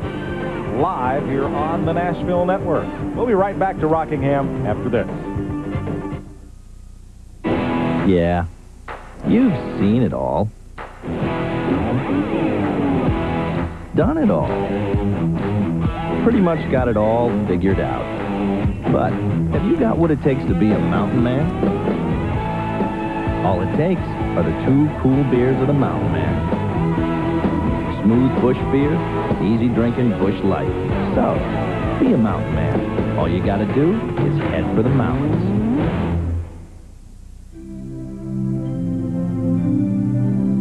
It's the same thing every Saturday.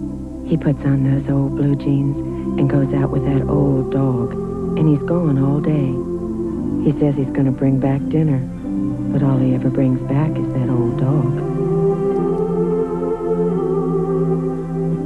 Here's to old dogs, Saturday mornings, and comfortable blue jeans.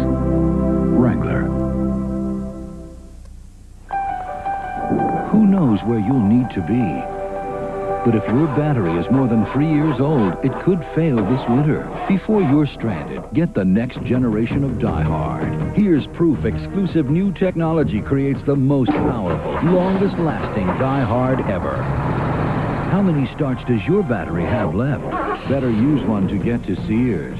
For the next generation of Die Hard batteries, don't trust your family to anything less.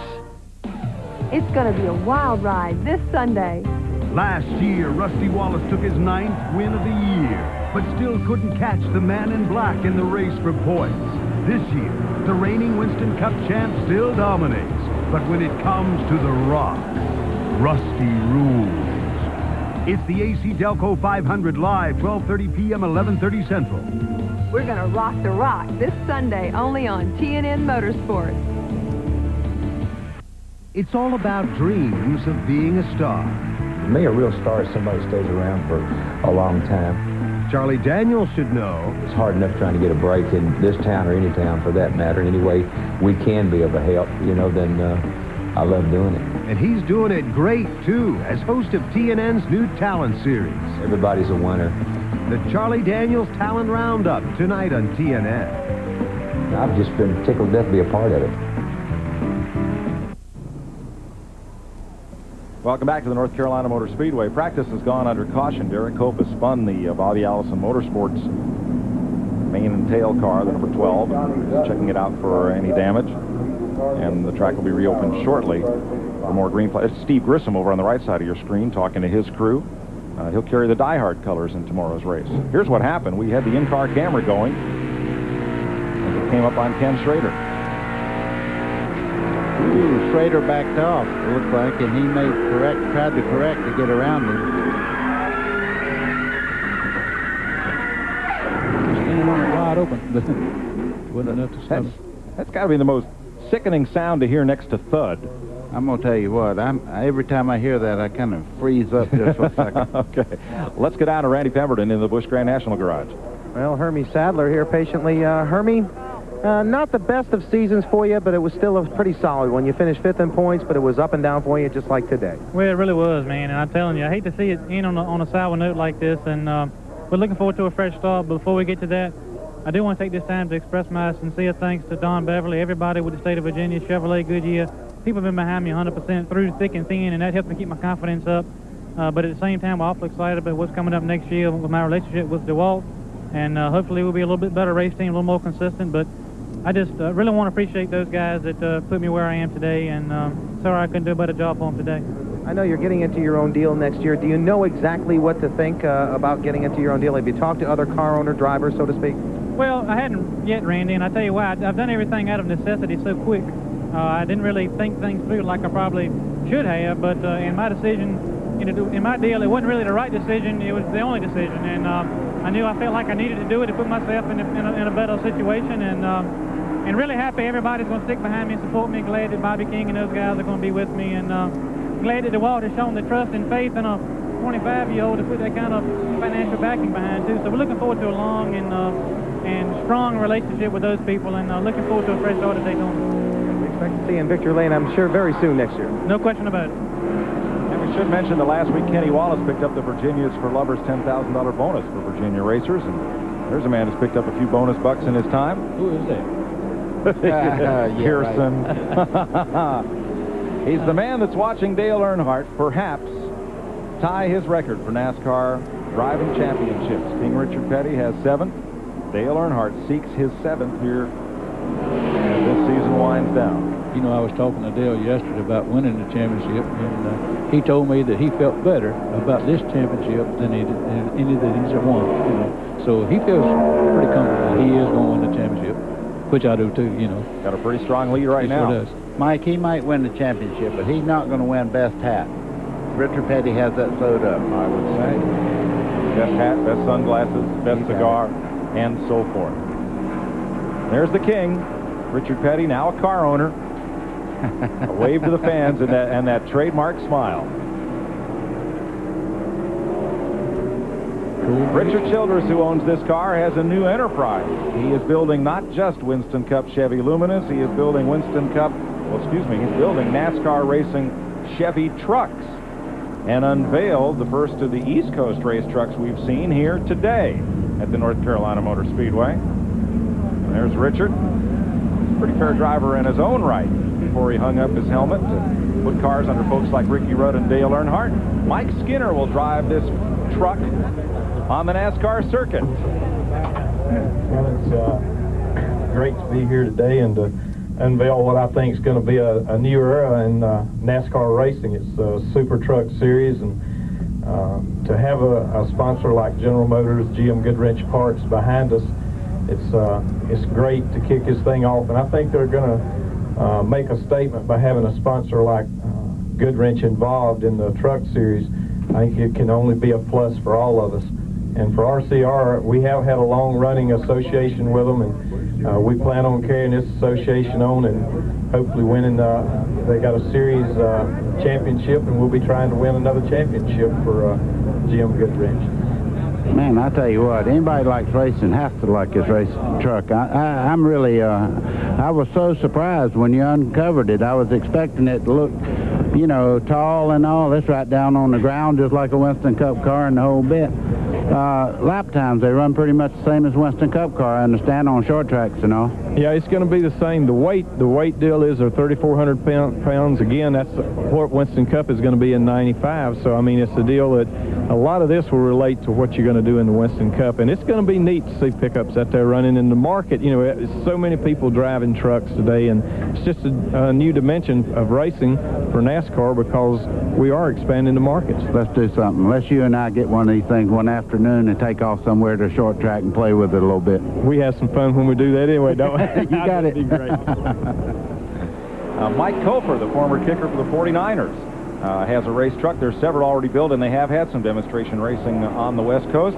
And Bob Sutton, who owns the car Elton Sawyer drives on the Busch Series with Brad Akins, they've built a race truck. Sammy Swindell is going to drive it. Wow. In the truck series. And folks, no jokes, please. No mud flaps, no gun racks. But boy, they're going to be fun racing. We'll be right back here at Rockingham on TNN after this. Yosemite Sound. The average Grand Prix lasts but a few hours, unless it's a Grand Prix started with a genuine Delco Freedom battery. Delco's rated tops for taking the pole position in starting power and excelling in reserve capacity. Helps keep your engine in the race for a longer, more reliable life. Call 1-800-AC-DELCO. It's like buying time. Keep your car in the running for that extra lap with Delco batteries. Sprint cars, NASCAR, Indy cars, through the years, I've driven them all. Haviland Formula 3 from Texaco. One thing I've learned, no matter what you drive, you've got to take care of it. Haviland is the one. No other leading motor oil offers more complete protection to help your car run better, last longer, even if you haven't been driving as long as Mario. There's an old Italian saying, when you're cooking, you've got to use the right oil. Haviland Formula 3. Why add just any motor oil? Add more life to your car. The Miller Genuine Draft Rusty Wallace stock car has had some pretty big wins this year. February 27th, Rockingham. April 24th, Martinsville. Then Dover. Pocono. Michigan. Bristol. Dover again. Martinsville again. Somebody once said, winning isn't everything. I don't think they talked to Rusty.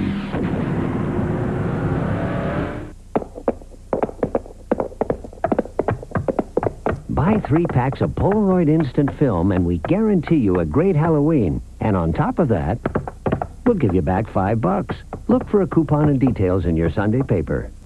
At Pep Boys, top quality Niapco half shafts come with our lifetime warranty. At other places, you may only get 90 days. Let's see, lifetime or 90 days? Get a lifetime from just $99.99. Come to Pep Boys and drive away happy. One of these hammers is jacketed in high-impact polycarbonate. The other one is broken. The fiberglass jacketed hammer from Stanley. Today's exclusive coverage of the AC Delco 200 on TNN has been brought to you by Stanley. Since 1843, Stanley has been helping people do things right. David Pearson, today we had 11 cautions, and 10 of them were for crashes. I think half of those were for three guys trying to get into a place only 2 would fit. Are we going to see more of this tomorrow? I'm sure we will, Mike. You know, especially with the new service on the racetrack and everybody runs so much faster than what they've been running. But I tell you, I really enjoyed this, and I'm sure that we'll enjoy it even more tomorrow. Well, that's coming from the man who scored his 100th career victory right here at Rockingham. Buddy, feeling racy tomorrow? Oh, yeah, I tell you, I'm excited. But, you know, the one thing, the cars are so close to the line all the way around this racetrack, just a little bobble, and they're in big trouble here. That's the one thing I am a little apprehensive about. But, David Pearson, you run this place when it was dirt. You have to, you have to be thrilled about this. Guys, I'm going to cut you off, or we're going to be in trouble. Let's